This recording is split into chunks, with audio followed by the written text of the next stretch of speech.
మాతృదేవోభవ. భోజన వేళకొక్క పరిపూర్ణత వచ్చెను నీ కథానా అమ్మా. భోజన వేళకొక్క పరిపూర్ణత వచ్చెను నీ కథానా.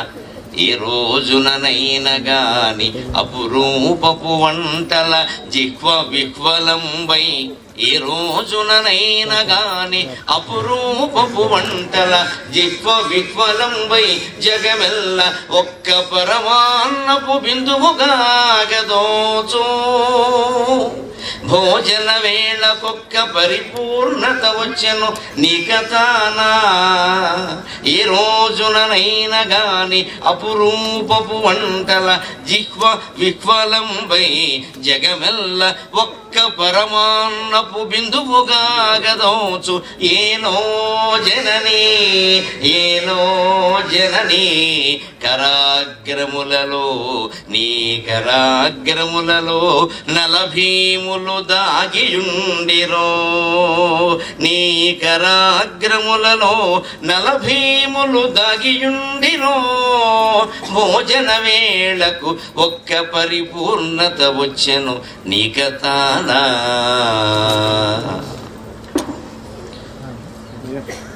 నవరసభరితమైన కావ్యం రాయాలి అంటే షడ్రసోపేతమైన భోజనం అవసరం. అటువంటి భోజనాన్ని నాకు అందించిన మా అమ్మకి, అందిస్తున్న మా ఆవిడకి ఇద్దరికి నమస్కారం.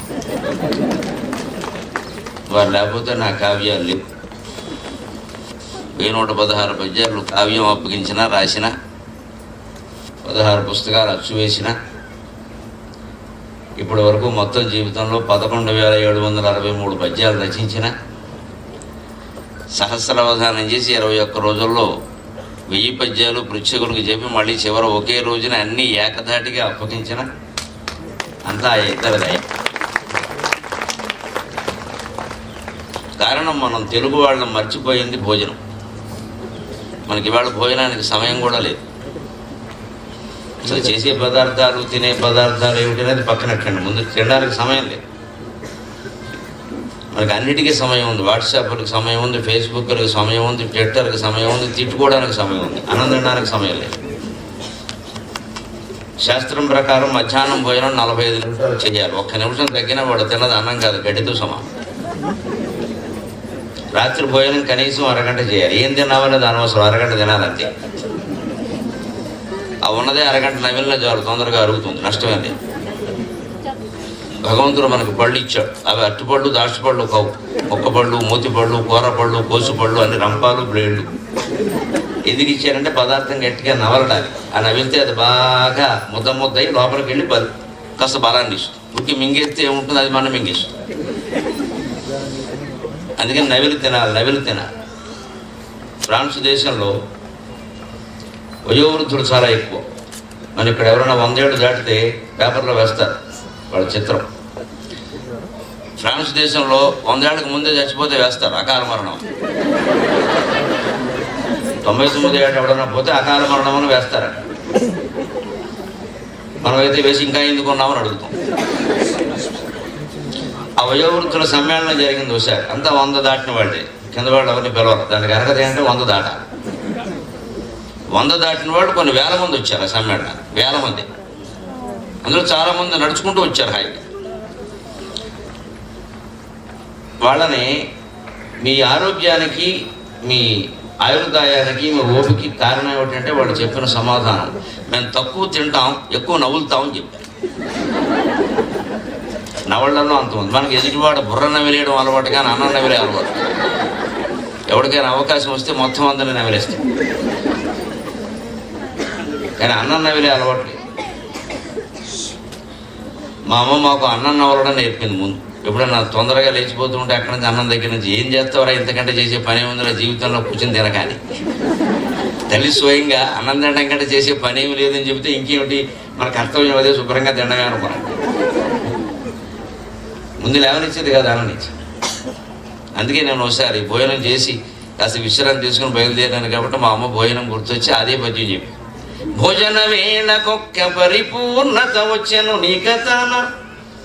మా ఇంట్లో అప్పటికి ఎప్పటికీ కూడా 12 నుంచి నేను అరగంట చాలా ఆనందంగా గడుపుతాను. ఎందుకంటే నేను 12:30కు భోజనం చేస్తాను. ఆ అరగంట నా ఊహలు ఎలా ఉంటాయంటే ఏం పప్పు వండారు, ఏం కూర వండారు, అందులోకి ఏది నంచుకోవచ్చు, దోశ ఆవకాయ, మామూలు ఆవకాయ, ఒకవేళ పనసపొట్టు కూర వండితే గుమ్మడి గొడియాలు ఉన్నాయా లేవా, ముద్దపప్పు చేస్తే ఆవకాయ ఉందా లేదా, కలగల పప్పు చేస్తే మరి ఏమైనా అప్పడాలు అవి ఉన్నాయా లేవా, లేకపోతే మన బతుకేమిటి, ఏం చేయాలి వేట, గోంగూర పచ్చడి చేస్తే అందులోకి ఎవరైనా చూస్తే పచ్చిమిరపకాయలు, చూడకపోతే ఉల్లిపాయలు ఉన్నాయా లేవా,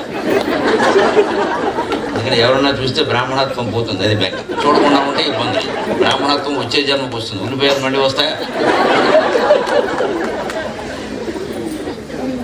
అందుకని మా ఇంట్లో రేపంతన గోంగూర పచ్చడి చేసి ఏమండి ఉల్లిపాయలు వేయించా అంటుంది ఆవిడ. తలుపు దగ్గరికి వెళ్ళి చూడు, ఏమైనా మీడియా వాళ్ళు ఉంటే వద్దు, పచ్చిమిరపకాయ వేసి. ఎరిగిపేట వారు ఉల్లిపాయలు తింటారంటే ప్రవచనానికి పిలవరు, ఖాతాలు పోతాయి. అంచేతనే అక్కడ ఎవరు లేకపోతే వేసేయండి. ఇప్పుడు బహిరంగంగానే రహస్యం చెప్పేసాం కాబట్టి గొడవలు.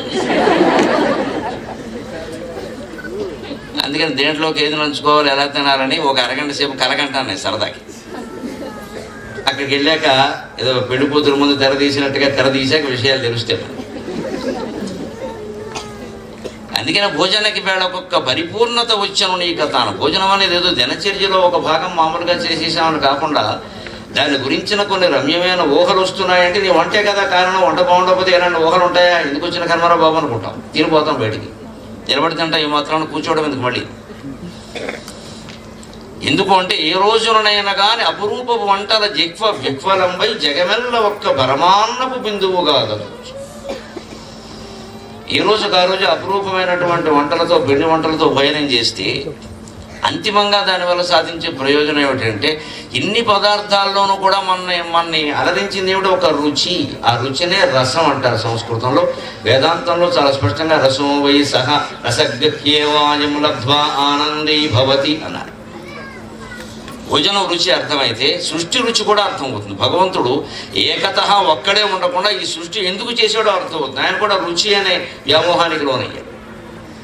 నాకు రుచి కావాలి, రసం కావాలి, నవరసభరితంగా ఉండాలి. ఏమిటలా ఒక్కడే కూర్చోవడం పని లేకుండా ఆయనే తనలోంచి ఒక భాగాన్ని విడదీశాడు. అదే స్త్రీ పురుషులయ్యారు. అది స్పష్టంగా వేదం చెప్పినమాట. ఏకోహం బహుశ్యాం ప్రజాయేతి, నేను ఒక్కడిని, నాకేం దోచడం లేదు. బహుశ్యాం ప్రజాయేతి, నేను అనేకంగా అయితే బాగుండు అని భగవంతుడు సంకల్పించాట. ఏదో నిర్మలంగా ఉన్నటువంటి చెరువులో అర్ధరాత్రి వాళ్ళు 1 గంట తరంగం లేచినట్టుగా ఆ తరంగమే లేచింది అలాగే. అదే సృష్టికి మూలం. ఇక అక్కడి నుంచి తస్మాదాకాశ సంభూత ఆకాశాద్వాయు వాయోరగ్ని అగ్నేరాపక అభ్య పృథివ్యామోషధీభ్యో అన్నం అన్నాత్ పురుష సవాయేష పురుషో అన్నరసమయక అని ఉపనిషత్తులు చెప్తారు. అలా లేచినటువంటి తరంగమే ఈ సృష్టికి మూలమైంది. అక్కడి నుంచి ఆకాశము, ఆకాశం నుంచి వాయువు, వాయువు నుంచి అగ్ని. ఆకాశంలో చరిస్తేనే వాయువు అయింది. ఆ సంచారం వేసే సంచరించడానికి వాయువు ఏర్పడింది. ఆ వాయువు కాస్త సంచరించడం కారణంగా వెచ్చబడేసరికి అగ్ని ఏర్పడింది. ఆ అగ్ని చల్లబడేసరికి నీరు ఏర్పడింది. ఆ నీరు గట్టిపడేసరికి భూమి ఏర్పడింది. ఇది వేదం సృష్టికి ఇచ్చిన నిర్వచనం. పంచభూతాల నుంచి సృష్టి ఎలా ఏర్పడిందంటే ఇలా ఏర్పడింది చెప్పి. ఇక భూమి మీద మనం అంతా పుట్టాం, భూమండలం నాశనం చేసాం, అది వేరే విషయం. ఆ భూమి మీద ఔషధులు అంటే మొక్కలన్నీ పుట్టాయి. ఆ ఔషధుల నుంచే మనకు అన్నం పుట్టింది. అంచేత ఈ మనిషి ఎవరు అంటే సవాయస పురుష అన్నరసమయ. పురుషుడు అంటే ఇక్కడ వేదంలో, సాహిత్యంలో ఎప్పుడు పురుషుడు అంటే మగవాడు అని అర్థం కాదు, మనిషి అని అర్థం. పురుష ప్రయత్నం అన్నా, పురుషార్థం అన్నా, ఇక్కడ పురుష అన్నా, పురుష సూక్తం అన్నా మగవాడు అని అర్థం కాదు, మనిషి అని అర్థం. అపార్థం చేసుకోకూడదు, అన్ని మగవాళ్ళకి చెప్పారు. ఇది మొత్తం మనిషి అని అర్థం. ఈ మనిషి అన్నరసమయగా తినేటువంటి ఆహారం వల్లనే మానవ శరీరం వృద్ధి చెందుతుంది. దానివల్లనే నశిస్తుంది కూడా. ఆ అన్నం వల్లనే పెరుగుతుంది. ఆ అన్నమే మనలో ఉండేటువంటి మృత్యు బీజాలను కూడా పెంచుతుంది. వృద్ధాప్య బీజాలు, యవ్వనపు బీజాలు, వృద్ధాప్య బీజాలు, మృత్యు బీజాలు అన్నీ వృద్ధి చెందుతాయి ప్రతిరోజు. అవన్నీ అన్నం వల్లనే జరుగుతాయి. మరి అన్నం తినక తప్పదు. శరీరం పెరగాలంటే అన్నం తినాలి. ఆ అన్నంతో పాటే ఆ అన్నమే ఏం చేస్తుంది? వార్ధక్య బీజాలని, మృత్యు బీజాలను కూడా పెంచుతుంది. మొత్తమే దిగిపోయేలా చేస్తుంది. దిక్కుంటాయంటే ఎలాగే ఎదుగు మీద మాట్లాడేటప్పుడు గంట ఇస్తారు, అవకాశం 2 గంటలు ఇస్తారు. తెల్లవారు మాట్లాడతానంటే ఎవడు ఉంటాడు? ఒక్కడు ఉండాలి.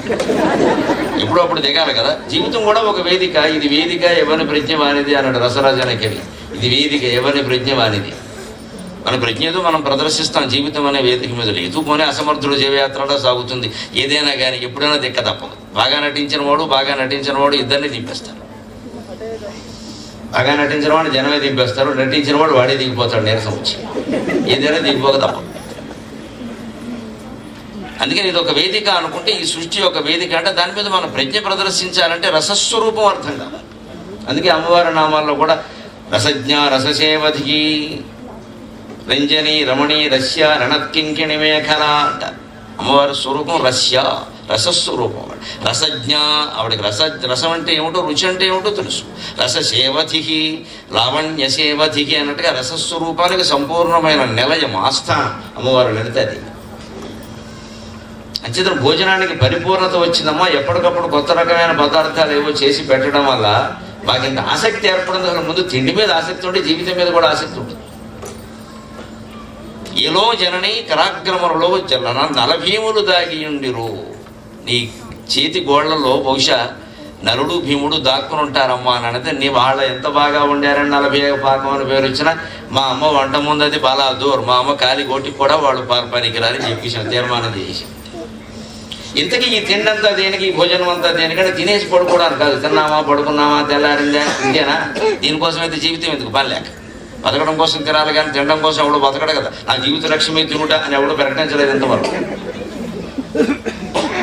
ఇదంతా ఎందుకు అంటే జగమెల్ల ఒక్క పరమాన్నపు బిందువుగా వచ్చే ఒకే ఒక పదార్థం నుంచి ఈ సృష్టి అంతా ఏర్పడి ఇంత వైవిధ్యంతో ఇంత విభిన్నంగా మనకు కనపడుతుంది. కాబట్టి మళ్ళీ ఈ వైవిధ్యం నుంచి, ఈ విభిన్నత్వం నుంచి ఆ ఒకే పదార్థానికి చేరుకోవడమే సృష్టి ధర్మం, సృష్టి లక్ష్యం. ఒకటి నుంచి ఇది వచ్చింది, మళ్ళీ ఒకటి కదా. ఏకం అనే పదార్థం నుంచి ఏర్పడింది, ఒకదాని నుంచి ఏర్పడింది, మళ్ళీ అద్వైత సిద్ధి పొందాలి. దానికే మనవాడి జీవితాన్ని 4 భాగాలు చేయమని. శైశవే అభ్యస్త విద్యానాం యౌవనే విషయేషిణాం వార్ధకే మునివృత్తీనాం యోగేనాంతే తనుత్యజాం. మొదట జీవితం 100 ఏళ్ళు అనుకుంటే, ఫ్రాన్స్ వాళ్ళ కాకపోయినా మనకి 100 ఏళ్ళు అనుకుంటే, శతమానం భవతి శతాయుః పురుషస్యతేంద్రియ ఆయుష్యేవేంద్రియో అంటున్నారు కదా. అందుకని శతమానం భవతి అనుకుంటే 25 ఏళ్ల లోపు ఆడవాళ్ళైనా మగవాళ్ళైనా ఎన్ని విద్యలు నేర్చుకోగలరో అన్నీ నేర్చేసుకోవాలి. పెళ్ళయ్యాక చదువుకుందామంటే కుదరదు. వివాహం విద్యనాశాయ అన్నారు, కుదిరే పని కానీ. అందుకని 25 ఏళ్ల వరకు బ్రహ్మచర్యం విద్యాభ్యాసానికే కేటాయించాలి. ఆ విద్యాభ్యాసంలో పూర్తిగా బ్రహ్మచర్యాన్ని పాటించాలి, ఆడ మగ కూడా. ఈవేళ జరుగుతున్న ప్రమాదమే, ఆడ మగ ఒక చోట చదువుకుంటారు బాగానే ఉంది, చదువు కంటే ఎక్కువ మిగిలిన వ్యవహారాలు ఎక్కువే. ఇదివరకు కళాశాలల్లో ఉండి ఇప్పుడు పాఠశాలకు కూడా బాగా. ఇక ముందు బిడ్డలు పుట్టగానే ఆసుపత్రికి కూడా పాకుతాయి ఈ భ్రమకలాపాలు. పుట్టగానే పువ్వు పరిమళించిందని పుట్టగానే వీళ్ళిద్దరూ ప్రేమించేసుకుంటారు బెడ్స్ మీదే, ఈ శిశువు ఆ శిశువు. ఆ పరిస్థితి వస్తుంది. ఎప్పటికీ 9వ తరగతి 8వ తరగతికి బాకీగా కిందకి వెళ్ళమని ఏం లేదట. ఆ జాగ్రత్త పడాలి. అందుకే మన వాళ్ళు ఆడవాళ్ళకి విద్య నేర్పినా, మగవాళ్ళకి విద్య నేర్పినా, వీళ్ళకి విద్య ఇంట్లో నేర్పారు, వాళ్ళకి విద్య అరణ్యంలో నేర్పారు. ఎల్లాగా కలుసుకునే అవకాశం లేకుండా చేశారు. కలుసుకుంటే చదువు సాగదని బాగా తెలుసు. ఇప్పుడు కో ఎడ్యుకేషన్ అని పెట్టారు. పోయే మిగిలింది, ఎడ్యుకేషన్ పోయి. వీరు కో అన్నారు, వారు కో అన్నారు, ఇద్దరు ఎప్పుడో ఒక్కరో కో అన్నారు.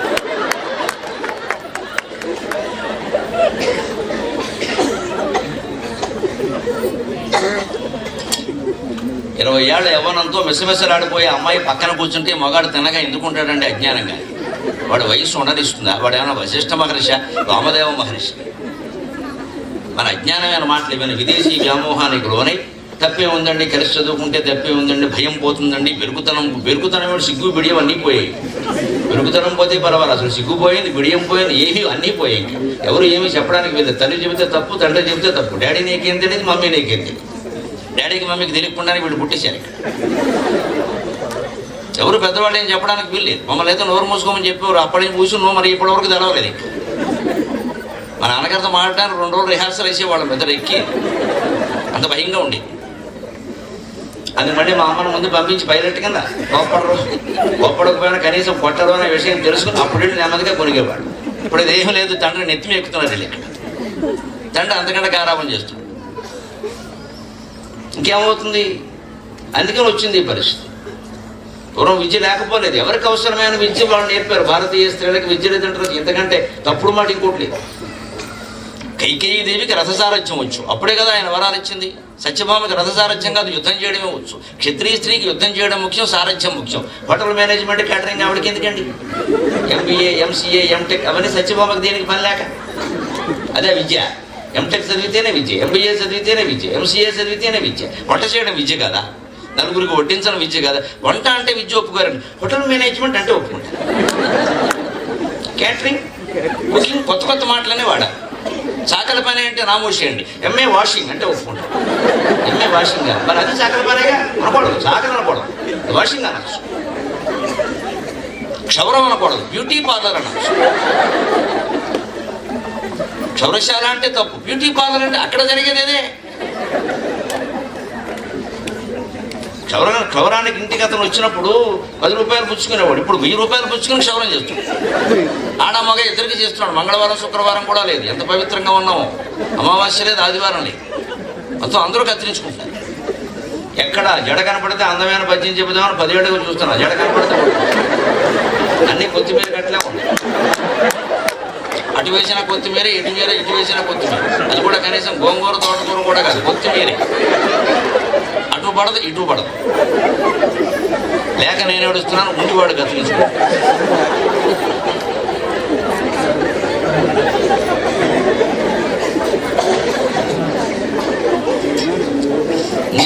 ఉండి దరిద్రం అంటే అది ఇదే. లేక దరిద్రం అయితే పర్వాలేదు, ఉండి దరిద్రం. ఈ అనాచారాలన్నీ ఎందుకు వచ్చాయండి? ఏది విద్య ఇప్పుడు ఏం చెప్తారంటే వాళ్ళు కొత్తగా ఫ్యాషన్ టైలరింగ్ విద్య, ఫ్యాషన్ డిజైనింగ్ విద్య. ఇదే పూర్వం మన వాళ్ళు ఇంట్లో కూర్చోబెట్టి కుట్టు పనులు నేర్పితే ఆడవాళ్ళని వంటింటి కుందేళ్ళు చేశారు, వ్యాఖ్యానం చేశారు. ఇప్పుడు వంటింటి కుందేళ్ళుగా కుంటింటి పందేళ్ళు అయ్యారు. ఇప్పుడు ఏమైనా చేసింది అంటే నువ్వు ఇంగ్లీష్ పేర్లు పెట్టి బజార్లో నేర్పితే అది విద్య, ఇంట్లో మర్యాదగా నేర్పితే విద్య కదా. ఎంత అజ్ఞానం అంటే మంది. ఇంగ్లీష్లో నేర్పితే విద్య, సంస్కృతంలో నేర్పితే విద్య కదా. సంస్కృతం అంతా గుడ్డుమాసిన భాష అయిపోయిందా? మనకున్న భయంకరమైన అజ్ఞానం ఏమిటంటే ఇంగ్లీష్ వాళ్ళ పాలన కారణంగా ఇంగ్లీష్ అంతా శాస్త్రీయం, సంస్కృతం అంతా హిందూ మతం. అది మతం. సంస్కృతంలో ఉంటే అది మతం, ఇంగ్లీష్లో ఉంటే మాత్రం అది శాస్త్రీయం. అది మతమైనా సరే, గుడ్డి మాట అయినా సరే, అది విజ్ఞానం. ఈ అజ్ఞానాన్ని ముందు భారతీయ మహిళలు పిల్లలకి నేర్పాలమ్మా. ఈ అజ్ఞానం నుంచి బయటపడమని నేర్పాలి. మన మాతృభాష తెలుగు అవుతుంది, మనం గౌరవించే భాష సంస్కృతం అవుతుంది. యావత్ ప్రపంచానికి మూలమైన భాష సంస్కృతం అవుతుంది. ఇంగ్లీష్ ఎక్కడి నుంచి వచ్చిందండి మన ప్రాణాలు చేయడానికి? ఇవాళ అది గొప్పదైపోయింది మొత్తం. అది ఒకటే వస్తే పర్వాలేదు, దాంతోపాటు చాలా వచ్చాయి. అది మొత్తం నాగరికతను ధ్వంసం చేసి. అందుకని ఇవాళ కుటుంబ వ్యవస్థ గురించి ధన్యో గృహస్థాశ్రమ అని హెడ్డింగ్ పెట్టి మాట్లాడుకోవాల్సి వస్తుంది మనం, ఓ శీర్షిక పెట్టి. లేకపోతే ఈ కర్మ, ఈ దేశంలో గృహస్థాశ్రమం గురించి మొగాడు చెప్పడం ఏంటండి కర్మ? దీనికి ఆడలు చెప్పుకోవాలి కదా. గృహస్థాశ్రమం అంటేనే ఆడది. గృహిణి గృహం వచ్చింది, గృహిణి పురుషగా వచ్చింది అని ఎవడం లేదు. గృహిణి గృహం వచ్చింది, గృహం అంటేనే ఇల్లా. ఓ ఇల్లా అని మాట్లాడాలి, నేను మాట్లాడటం ఏంటి? చెప్పవలసిన పరిస్థితి వచ్చిందా? అందుకని మనం అంతిమంగా నేర్చుకోవాల్సింది ఏంటంటే కుటుంబ జీవనం ద్వారా మళ్ళీ జగమెల్ల ఒక్క పరమాన్నపు బిందువుగా కావచ్చు. అంతా ఒకటే ఏకమేవ అద్వితీయం బ్రహ్మ. దానికి జీవితాన్ని 4 భాగాలు చేసి 25 ఏళ్ళు ఆడ మగ ఇద్దరిని ఎవరికి ఎక్కడ వీలైతే ఎక్కడ తల్లిదండ్రుల ద్వారా కానీ ఆచార్యుల ద్వారా కానీ రకరకాల పద్ధతుల ద్వారా అన్ని శాస్త్రాలు నేర్చుకోమని చెప్పారు. ఎవరిని అభ్యంతరం చెప్పారు.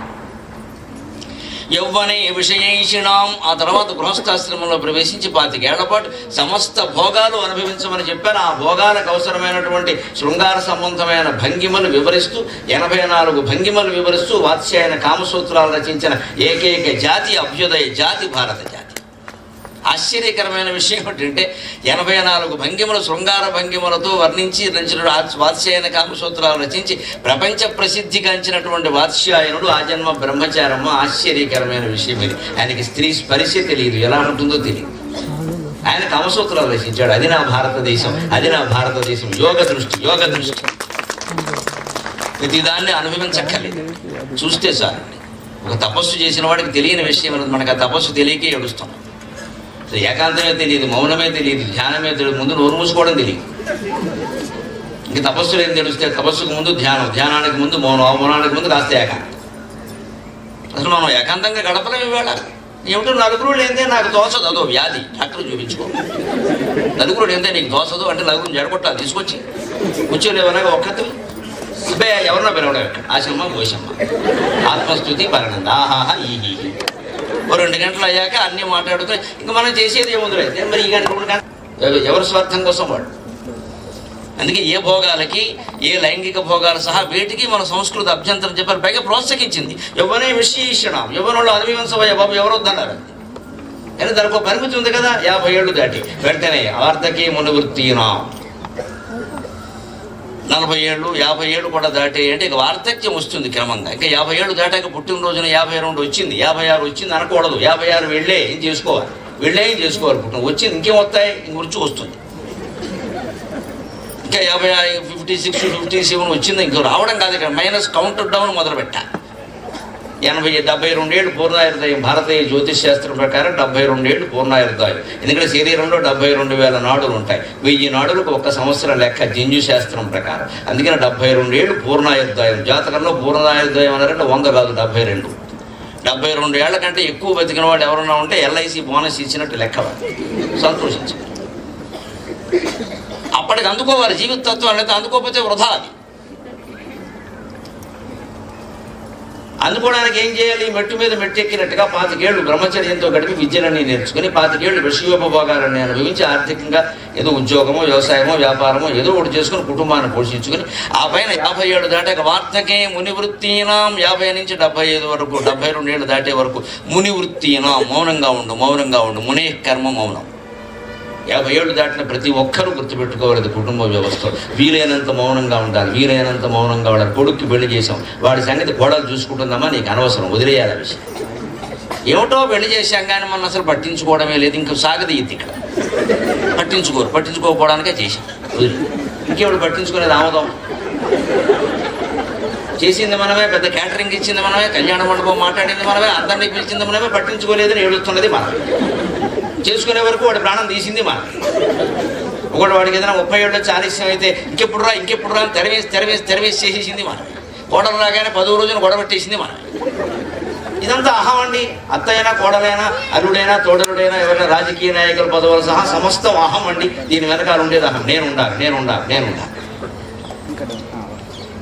ఒక పెద్ద నాయకుడు తన పార్టీ వాళ్ళకి చెబుతూ ఉంటాడు కూర్చోబెట్టి, పార్టీలో వాళ్ళందరూ ఒక కుటుంబంలో ఉండాలి, ఈయన మాత్రం కుటుంబమే పార్టీ అనుకుంటాడు. ఇక అక్కడి నుంచి రోజు తనలే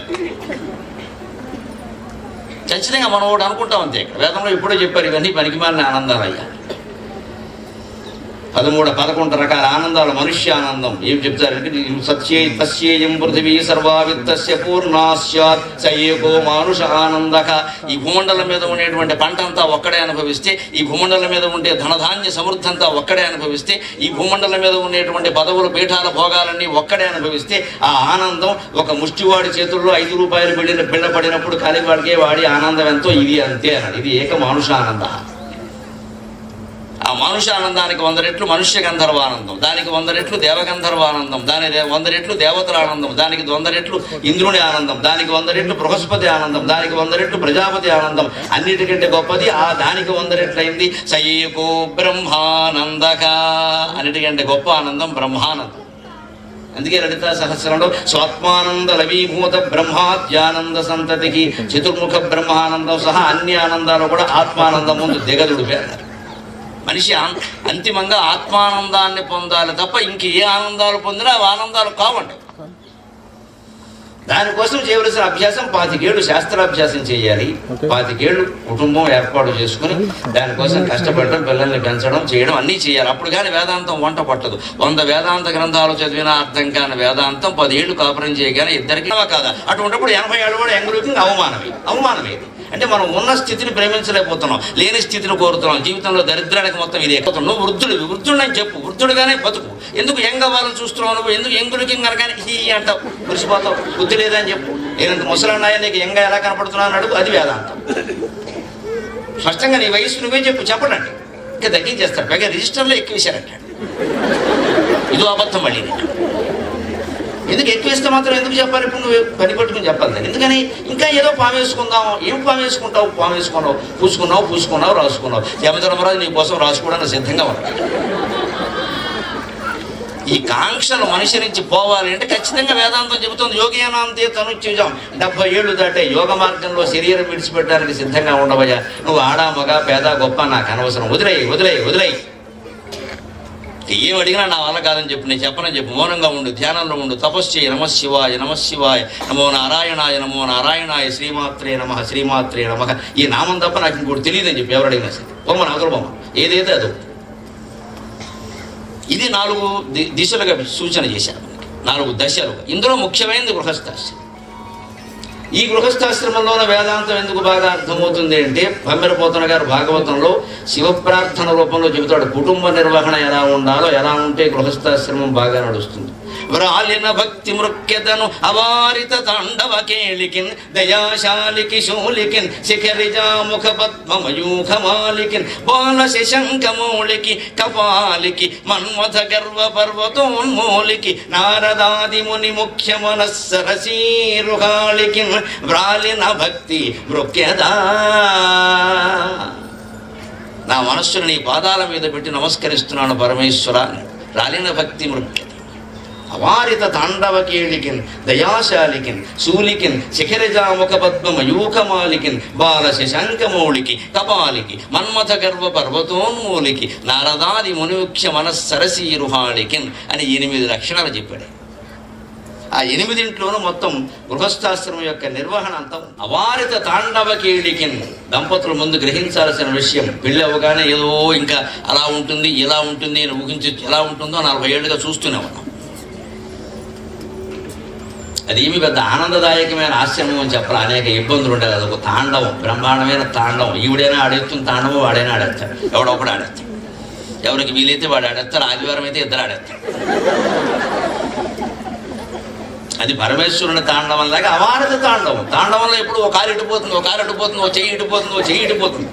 జటాకటాక సంభ్రమ భ్రమన్ని లింప నిర్జరి విలోల వీచి వల్లరీ విరాజమాన మూర్ధని ధగద్ధగద్ధగజ్వలట పట్ట పావకి కిశోర చంద్రశేఖరే రతి ప్రతిక్షణం మమ ధరాధరేంద్ర నందిని కుజగ్ర చిత్రభద్రక ప్రకల్పనైక శిల్పిని త్రిలోచనే రతిర్మమ అఖర్వ సర్వమంగళ కళాకదంబ మంజరి రసప్రవాహ మాధురీ విజృంభణా మధువ్రతం స్వరాంతకం పురాంతకం భవాంతకం మఖాంతకం గజంతకం ధకంతకం తమంతకంతకం భజి జయత్వదభ్ర విభ్రమ భ్రమద్భుజంగమస్వస వినిర్గమక్రమ స్ఫురత్ కరాల భాలహ వ్యవాట్ ధిమిద్ధిమిద్ధిమిధ్వనం మృదంగ తుంగమంగళ ధ్వనిక్రమ ప్రవర్తిత ప్రచండ తాండవక శివక.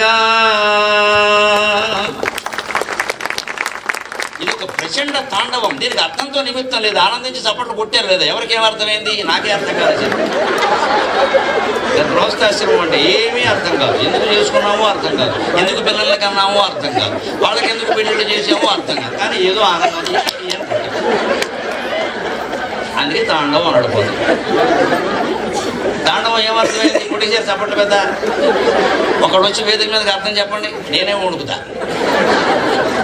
కానీ బాగుంది అంతే, వినడానికి బాగుంది. పెళ్లి కూడా అంతే, వినడానికి బాగుంటుంది. బాజాలు బాగా మోగుతాయి, 16 రోజులు మోగుతాయి, తర్వాత వీడి వీపు మీద మోగుతాయి.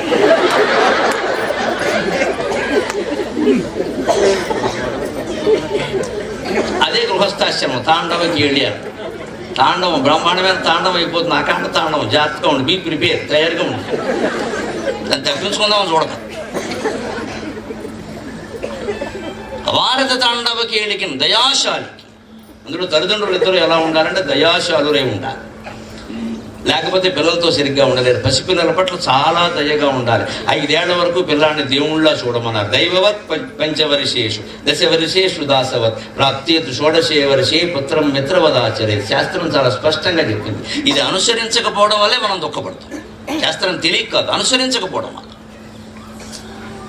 దైవవత్ పంచవర్షేషు 5 ఏళ్ళు వచ్చే వరకు అమ్మాయినైనా అబ్బాయినైనా దేవుణ్ణికి సపర్యలు చేసినట్టు చేయాలి, వాడికి సేవలు చేయాలి. షోడశోపచారాలు. కాళ్ళు కడగడం అంటే బాధ్యం అనుకోవాలి, చేతులు కడగడం అంటే అర్ఘ్యం అనుకోవాలి. హస్తయో అర్ఘ్యం సమర్పయామి, పాదయో పాద్యం సమర్పయామి. అన్నం పెడుతున్నామంటే నైవేద్యం సమర్పయామి, ఓ కుంభం లాగిస్తాడు అనుకోవాలి అంతే. వాడికి పడుకోబెడుతున్నామంటే పవళింపు సేవ అనుకోవాలి. వెంకటేశ్వర వాడిని అంటే పాట పాడాలి. వాడికి స్నానం చేస్తుంటే అభిషేకం అనుకోవాలి. బట్టలు దొడుకుతుంటే వస్త్రం యుగం సమర్పయామి అనుకోవాలి. వాడు ఎలా ఉన్నాడని వాడు చుట్టూ తిరుగుతుంటే ప్రదక్షిణం సమర్పయామి అనుకోవాలి. దేవుడికి ఉపచారాలు చేసినట్టే భావించాలి. 5 ఏళ్ల వరకు పిల్లల్ని, ఆడపిల్లైనా మగపిల్లడైనా అలాగే పెంచాలి. వాళ్ళు ఏం చేసుకోలేరు, వాళ్ళకి తెలియదు. ఇక తల్లి తండ్రి స్వయంగా చేస్తుంటే ఆ మృదుస్పర్శ కారణంగా, ఆ ఆర్ద్రత కారణంగా ప్రపంచంలో వారెవరికి అపకారం చేయరండి. 8 ఏళ్ల లోపు తల్లిదండ్రుల యొక్క మృదుస్పర్శ అందుకున్న పిల్లలెవరు హత్యలు చేయరమ్మా, అత్యాచారాలు చేయరు. అనుమానమే లేదు ఆ విషయం. హత్యలు చేయరు, అత్యాచారాలు చేయరు. వాళ్ళకి ప్రేమ స్పర్శ తెలుసు. ఈ రాక్షస ఆలోచనలు వాళ్ళకి రావు. ఇవాళ ఎందుకు వస్తున్నాయంటే 3 ఏళ్ళు దాటకుండా తీసుకెళ్ళి స్కూల్లో బారేస్తున్నారు, హాస్టల్లో బారేస్తున్నారు. ఆలోచించండి. 4 ఏళ్ల లోపు వాడిని హాస్టల్లో బారేయడం తప్పు కానప్పుడు వాడికి 40 ఏళ్ళు వచ్చాక మన వృద్ధాశ్రమంలో బారేస్తే తప్పే ఉందండి. మనం చేసిందే వాడు చేసాం. కారణం అది మానేసేసి పిల్లలు చూడటం లేదు. ఎందుకు చూస్తాను? నువ్వు చూసావాళ్ళని. అది 2.5 ఏళ్ల వాడికి స్కూల్ ఏమిటండి? 5 ఏళ్ళు వచ్చే వరకు మమ్మల్ని ఎవరిని బడిలో వేలా. మాకు తొడిగిన బొట్ట ఏమిటంటే దక్షిణామూర్తిలాగా ఒక గోచి. మా అమ్మ చినిగిపోయిన రైక, అది కూడా మా అమ్మ చినిగిపోయిన రైక, అది ఎలాగో పనికిరాదు కదా అని మాకు తొడిగేవాడు. కానీ చినిగిపోయిన రైకలను గోచీలుగా తొడిగిన వాడు ఇవాడు 300 అష్టావధానాలు, 10 శతావధానాలు, ఒక సహస్రావధానం చేసి జగద్విఖ్యాతిగా ఇచ్చాడు. దానికి నా తల్లి రైక కారణం. ఆవిడికి నమస్కారం, ఆ వస్త్రాలకి నమస్కారం. ఎక్కడ మా కోసం కొత్త గుడ్డలు ఏం కొనలేదు, హడావుడి చేయలేదు. ఇవాళ మొదటి పుట్టినరోజుకే 10 లక్షల ఖర్చు, దాన్ని టీవీలో చూపించడం. అది బర్త్డేయో ఏండయో వాడికి తెలియదు, మనకి తెలియదు. ఓ కేక్ పోయి పేక్ పోయి అక్కడ దీపాలు పెట్టి ఆర్పించడం ఇదో పెద్ద అసమర్థపాచారం. దీపాలు ఆర్పడం ఏంటంటే కొంపలు ఆర్పడాలాగా. పైగా వాడికి 10 ఏళ్ళు వస్తే 10 దీపాలు పెట్టి ఆర్పించడం, మొత్తం 10 కొంపలు ఒకసారి ఆర్పించారు.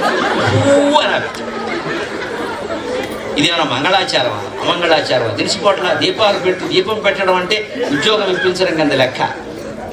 ఆయన మా ఇంట్లో దీపం పెట్టారండి అంటారంటే మన కుటుంబం నిలబెట్టారు. కుటుంబం నిలబెట్టడానికి దీపం పెట్టండి అని చెబితే కుటుంబాశ్రమంలో, గృహస్థాశ్రమంలో ఉండి మనం పిల్లల చేత కేకులు కోయించి దీపాలు అర్పిస్తున్నాం అంటే మనం ఏ సంస్కృతిలో ఉన్నాం, ఎలా ఆలోచిస్తున్నాం?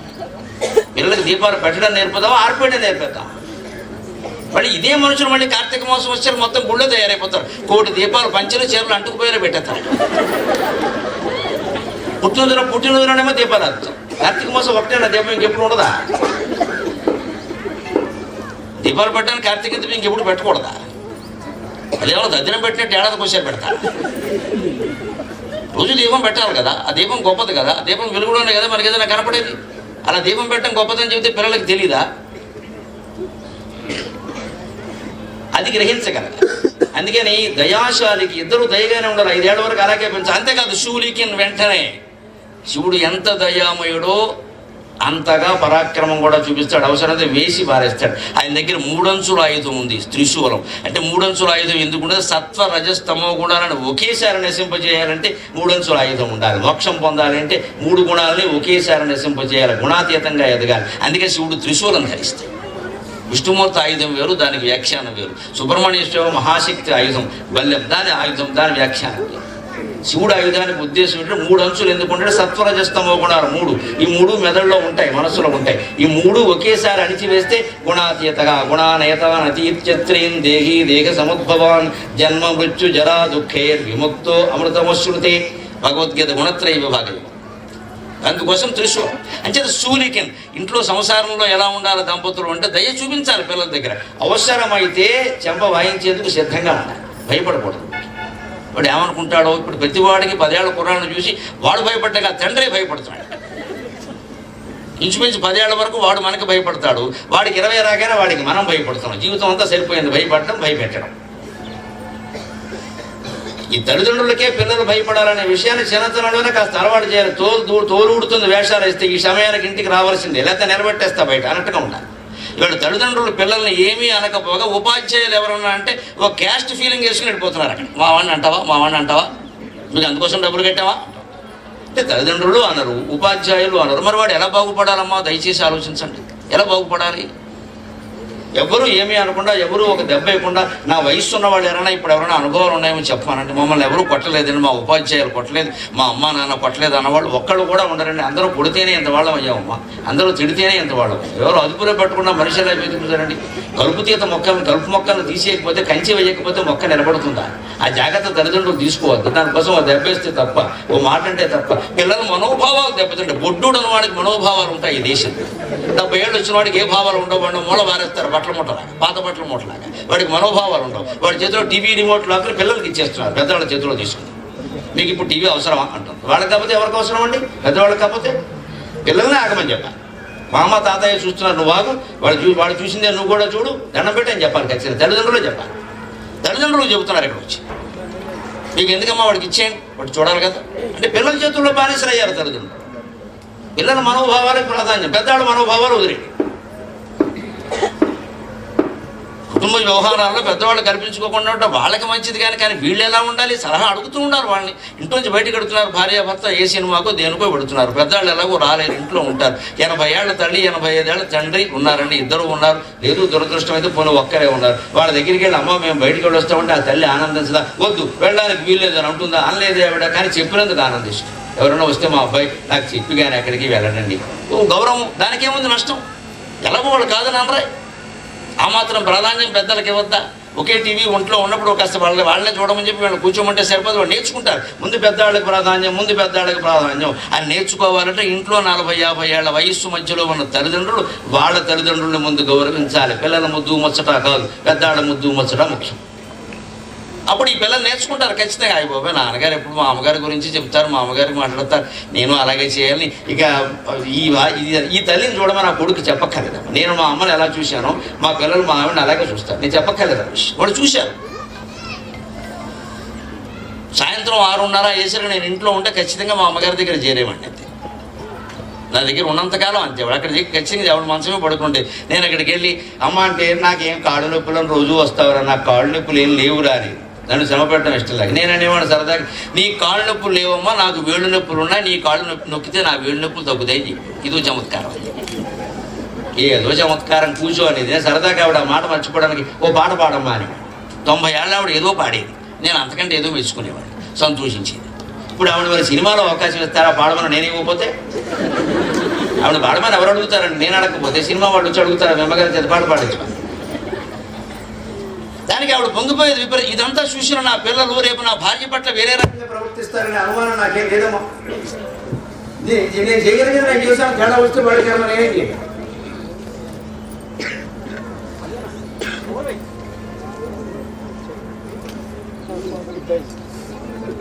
అందుకని దయాశాలికి శూలికి అవసరమైతే శూలిని జరిపించడానికి సిద్ధంగా ఉంటాయి. శిఖరజాముఖ పద్మమయూఖమాలికి భర్త ఎలా ఉండాలో చెబుతున్నాడు ఈ పద్యంలో పోతన గారు ఈ మాటలో ప్రత్యేకంగా. శిఖరిజ అంటే పార్వతీదేవి, ముఖ పద్మమయూఖమాలికి, ఆవిడ ముఖం పద్మం లాంటిదైతే దానికి సూర్యకిరణంలో ఉండేవాడు శివుడు. అంటే సూర్యకిరణాలు పడగానే పద్మం వికసిస్తుంది. అలాగే భర్తను చూడగానే భార్య ముఖం వికసించాలి. వచ్చాడు రా బాబు సంపుకు తింటాడు అన్నట్టుగా ఉండకూడదు. వికసించాలంటే సహజంగా వికసించాలి, అంతేకాని ఆలోచించగా వికసించమని చెప్పాను 4:30కి వికసించాలి. 4:30 టైం పెట్టుకుని వికసిస్తారా? శాస్త్రంలో చెప్పారు వికసించాలి, సాయంత్రం వికసించాలంటే కుదరదు. ఈ భర్త ప్రేమ అలా ఉంటే తప్పకుండా వికసిస్తుంది. ఎలా ఉండాలో కూడా చెప్తున్నాడు. ఎంతటి శివుడు అంత శూలం పట్టినవాడు, రాక్షసులను సంహరించిన వాడు సైతం ఎలా ఉండేవాడు. పార్వతీదేవి దగ్గరికి వచ్చేసరికి ప్రేమ ప్రేమ ప్రేమ. ఇంకో మాట ఆ మనిషిలో ఉండేది కాదు. ఏమిటో నా కోసం చూస్తూ అలా ఉండిపోయాను, 2 మెతుకులు తినేయాల్సింది అంటే ఇప్పుడు సంతోషిస్తా. ఎలాగో తినవు కానీ సంతోషిస్తాను. అనకపోగా ఒకవేళ పొరపాటు తిన్నట్టు తెలిస్తే ఆడాడు మారిపోయారు. ఈ కాలంలో మా అమ్మ ఎలా ఉండదంటే నేను లెక్చర్ ఇక్కడ వీళ్ళమ్మ గురించి. వీళ్ళమ్మ చచ్చిపోయి 10 ఏళ్ళు లేదు. ఎందుకు ఈ లెక్చర్ పండి పెళ్ళంతో బంధం చెడిపోవడం. మా అమ్మ అస్సలు తినేది కాదు, మా నాన్నగారు తినకుండా. అంటే నువ్వు కూడా తినద్దని చెప్పడమేగా, అంత ప్రమాదమా? ఇప్పుడు పాతివ్రత్యానికి ఏమైనా భంగం వచ్చిందా ముందు తింటే? ఆ మాట భర్త అంటే ఇంతసేపు ఎందుకు తినేపోయావా, నేను బయటికి వెళ్ళాను, ఏవో సభలు నా గొడవలు నాకు ఉంటాయి, నీకెందుకు, నువ్వు 2 మెతుకులు తినేయంటే సంతోషిస్తారు కదా. ఎలాగో తినరండి, తినలేరు కానీ అంటే ఆనందిస్తారుగా, నష్టమేముంది? ఆ మాట వాళ్ళ నోట రావాలి కానీ నిబంధనలు శాస్త్రాలన్నీ మనం చెబితే అలాగే ఆడవాళ్ళకి, ఇంక మగాళ్ళకి ఏం లేవా? అందుకని శివుడు ఎలా ఉండేవాడు అంటే పద్మం వికసించడానికి సూర్యకిరణం ఎలా ఉంటుందో అలా ఉండేవాడే. అంత ఆనందంగా ఉండేవాడు. ఆయన చూడగానే ఆవిడ ఆనందించాడు. బాలశశాంకమౌళికి పిల్లల్ని 5 ఏళ్ల వరకు ఇలాగే నెత్తి మీద పెట్టుకోవడం. బాలశశాంకమౌళి బాలచంద్రుడిని నెత్తి మీద పెట్టుకున్నట్టే గారాబం చెయ్యాలి. 5 ఏళ్ల వరకే చెయ్యాలి, గుర్తుపెట్టుకోవాలి. దైవవత్ పంచవర్షేషు. వెంటనే 6వ ఏడు వచ్చింది, పుట్టినరోజు జరపగానే మారిపోవాలి మనస్తత్వం, నెమ్మదిగా మార్చేయాలి. 10 వర్షేషు దాసవత్. ఆ తర్వాత 10 ఏళ్ల పాటు 16-17 ఏళ్ళు దాటే వరకు సేవకుల్లా చూడమన్నారు, అమ్మాయినైనా అబ్బాయినైనా. ఇక ఊరికే గారాబాలు, అమ్మ నువ్వు చదువుకొని పనులన్నీ నేను చేస్తా, కుదరదు, పని మనిషి రాలేదు, నాతో పాటు అంటుతాం, తల్లి కూర్చోబెట్టి తోమించాలమ్మా, ఆడపిల్లైనా మగపిల్లడైనా ఇద్దరి చేత తోమించాలి. ఇవాళ ఆ భేదాలు ఏం పనికిరం, ఇద్దరి చేత తోమించాలి. వాళ్ళకి చదువు ఎంత ముఖ్యమో తల్లికి సేవ చేయడం అంత ముఖ్యమన్న విషయం తెలియదు. అప్పుడు వాళ్ళు ఎదిగా కూడా అలాగే ఉంటారు. చదువే ముఖ్యం, నీ ర్యాంక్ ముఖ్యం, చదువుకోమని చెప్పాను కదా, నువ్వు ఎందుకు వచ్చావు, నీ ర్యాంక్ కోసమే నేను ఈ చాకరీ అంతా చేస్తున్నా. ఆ 3 ర్యాంకు నువ్వు ఇంత చాకరీ చేయాలా తల్లి? ఆ చాకరీ ఏదో దేవాలయంలో చేయి మోక్షం వస్తుంది, ఎందుకు వచ్చిన చాకరీ? ఈ పిల్లకి ర్యాంక్ రావడం కోసం ఈ తల్లి జీవితం త్యాగం చేసేయాలి, అవసరం అది? నీకోసమే నేనంత చేసా, మాటిమాటికి ఇది ఎప్పిపోటు ఇక్కడ.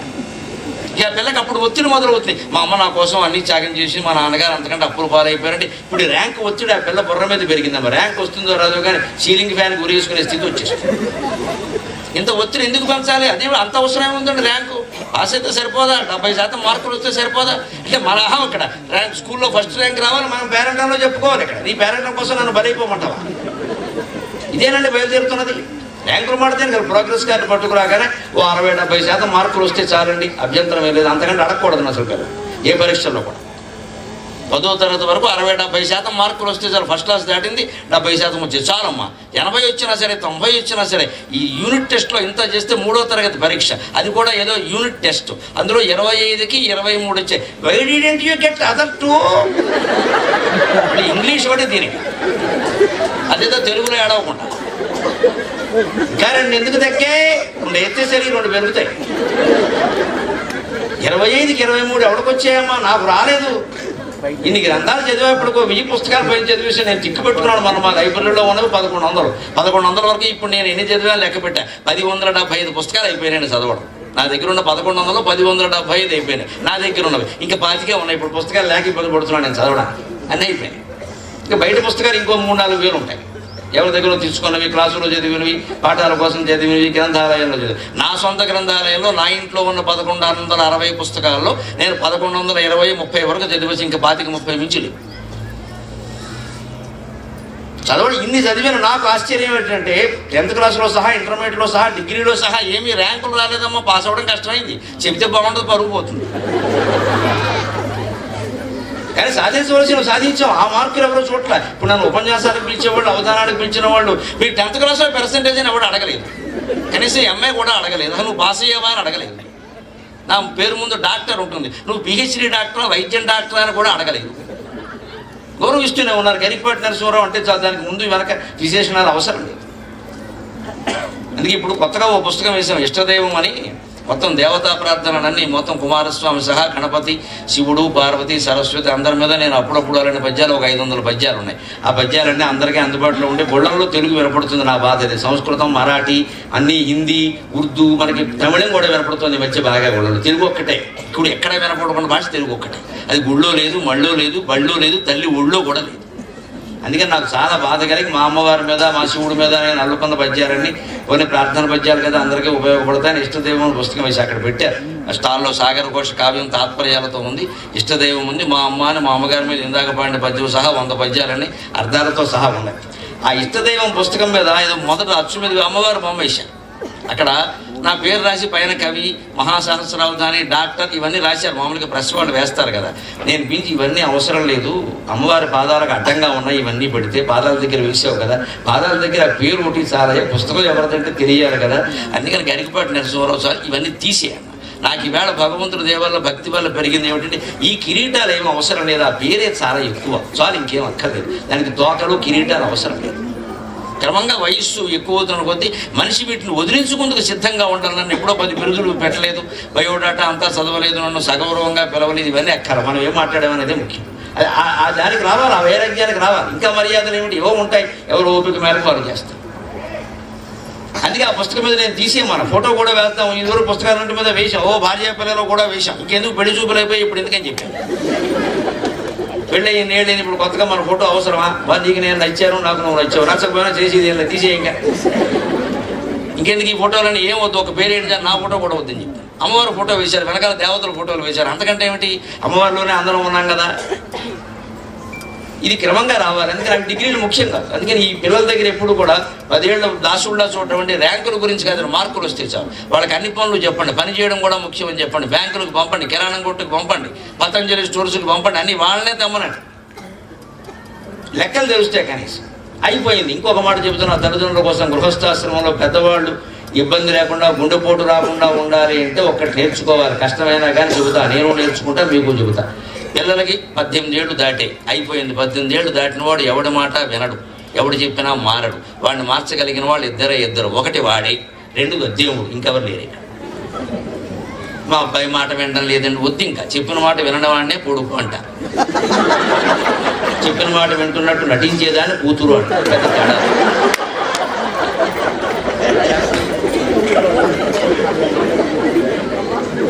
వీడు వినడు, అది వినదు. కానీ వీడు మగాడు మూలాన్ని వినడని చెప్పేస్తాడు. అది ఆడపిల్ల కదా, ఓకే డాడీ, ఓకే డాడీ, బయటికి వెళ్ళి జుట్టు పీకే డాడీ. ఖచ్చితంగా అమ్మాయి అనుకున్నదో చేస్తుంది. నేను చెప్పింది విందుకే 18 దాటిపోయింది. ఇక్కడ 16 అయిపోయింది అప్పుడే. ఇప్పుడు స్మార్ట్ ఫోన్ కూడా చేతిలో పెట్టా. మొత్తం యమధర్మరాజు దున్నపోతుకి స్మార్ట్ ఫోన్కి తేడా. స్మార్ట్ ఫోన్ చేతిలో ఉందంటే యమధర్మరాజు వాహనం మన చేతిలో ఉన్నట్టే. అది ఎప్పుడు పిలుస్తుందో తెలియదు. అన్ని సమస్త ప్రపంచం అందులో ఉంది. వాడు చూడకూడదే చూస్తారమ్మా, చూడగలిగింది ఎందుకు చూస్తారు? స్మార్ట్ ఫోన్ చేతిలో ఉన్నవాడు ఇప్పుడు సత్యనారాయణ వ్రతం చేయి విధానం ఎట్లు చూడడమ్మా. సాంగత్యాలు పెంచుకోవడమే చూస్తాడు. సత్యనారాయణ వ్రతం వాడికి ఎందుకు ఆ వయసులో?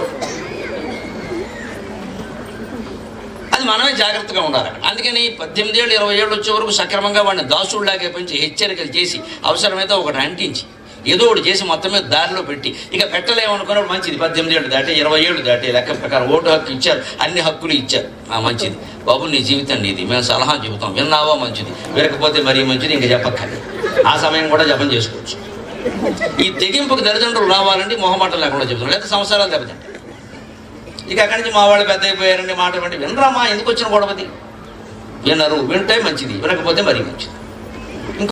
కౌన్సిలింగ్ అన్నాం, వారి దగ్గరికి వెళ్ళడం, వీరి దగ్గరికి వెళ్ళడం, సీటింగ్ అన్నాం, స్టాండింగ్ అన్నాం. 4000 4 సీటింగ్లు అయ్యాక 4000 పుచ్చుకున్నాక ఆయన ఏమంటాడు, మీ మైండ్ సెట్ మార్చుకోవాలండి. అది లేకే కదా ఎక్కడికి వచ్చింది. 4000 పుచ్చుకుని మైండ్ సెట్ అంటావేటి, మైక్ సెట్ లాగా. అది నువ్వు మారుస్తావా? నువ్వు చేయం మార్చడం. మరి అలాగని ఎవరన్నా కొంత సిద్ధాంతంలో వీళ్ళని ఆశ్రయించామనుకో, వాడు శుభ్రంగా దాంపత్య యాగం అని శుభ్రంగా యాగం చేయించి 3 లక్షలు కొట్టేస్తాడు. దానివల్ల వాళ్ళ దాంపత్యం బాగుంది, డబ్బులు బాగా రావడం. మన దాంపత్యం చేయడం, మన అప్పులు బాగా. వాళ్ళ ఆవిడ ఆయన ప్రేమించింది ఆ సిద్ధాంతం, ఎందుకంటే డబ్బులు బాగా వచ్చాయి.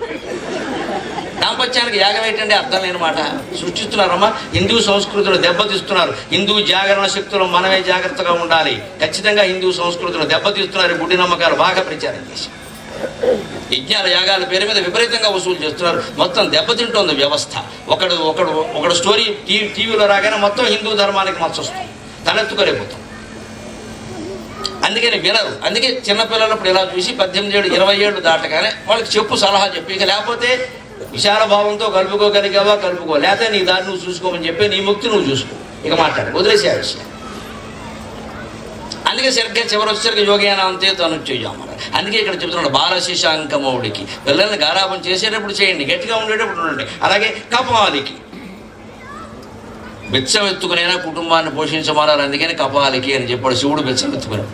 ఎవరి దగ్గర ఎత్తుకునేవాడమ్మా శివుడు? ఎక్కడ బిచ్చం ఎత్తేవాడు? ఆయన ఏ ఇంటికి వెళ్ళి బిచ్చం అడిగినట్టుగా ఏ పురాణాల్లో లేదండి. ఆయన బిచ్చం అడిగింది ఒకే ఒకరిని, భిక్షం దేహి కృపావలంబనకరి మాత అన్నపూర్ణేశ్వరి. ఎవరు అన్నపూర్ణేశ్వరి? ఆయన భార్య దగ్గర భిక్షాటం చేయడం తప్పే ఉందండి. మనం మాత్రం 1 గంట వేసరి అన్నాల మీద కూర్చొని అన్నపెట్టి అనల్లా.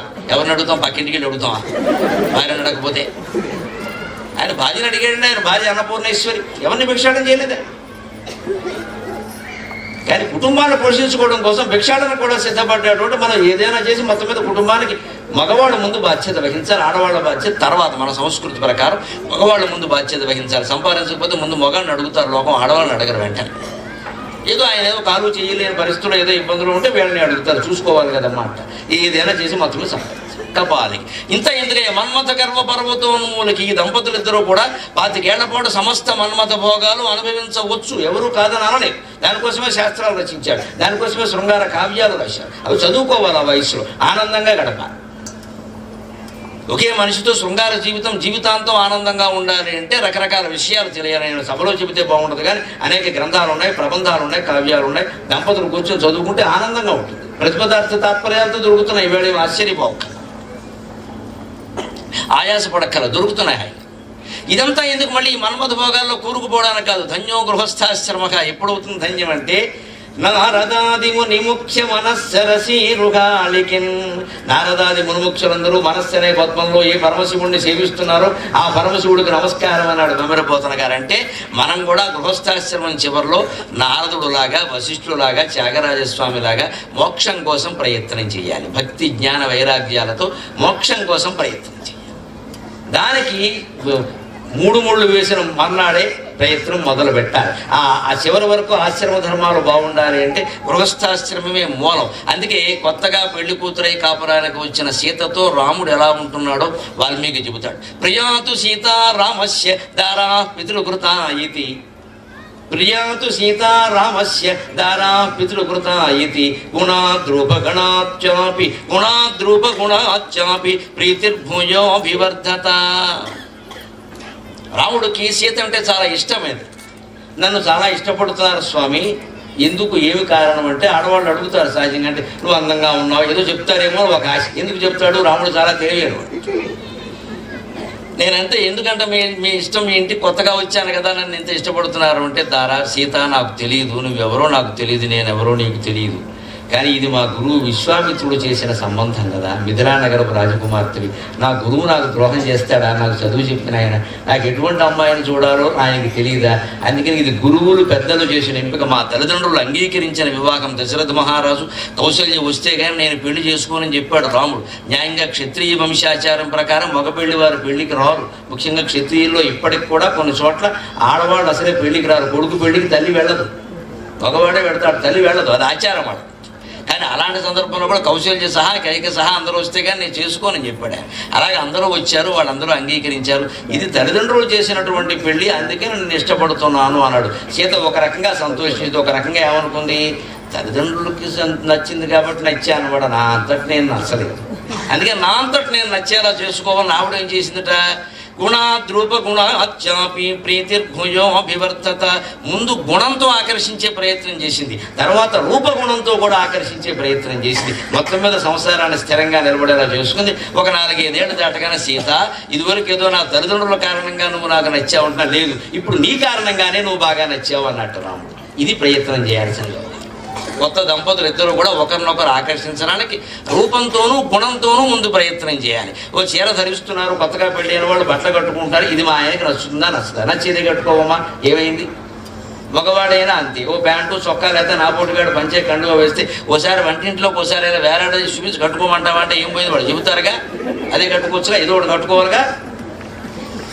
ఆయన నాకు ప్రాధాన్యం ఇస్తాడు, నన్ను అడిగితే కానీ పంచి కూడా కట్టుకోవాలి. ఎంత ఆనందమో పరమాన్నం వండి పెడతాను, ఏదో ఒకటి కట్టుకోవాలి కదా. ఇప్పుడు ఆవిడ మాట పక్కనట్టే చేయడం నా ఇష్టం, నువ్వు అవుతూ చెప్పడానికన్నా ఎందుకు? ఇది దీనివల్ల ఏం కలిసి వచ్చింది? అహంకారం తప్ప.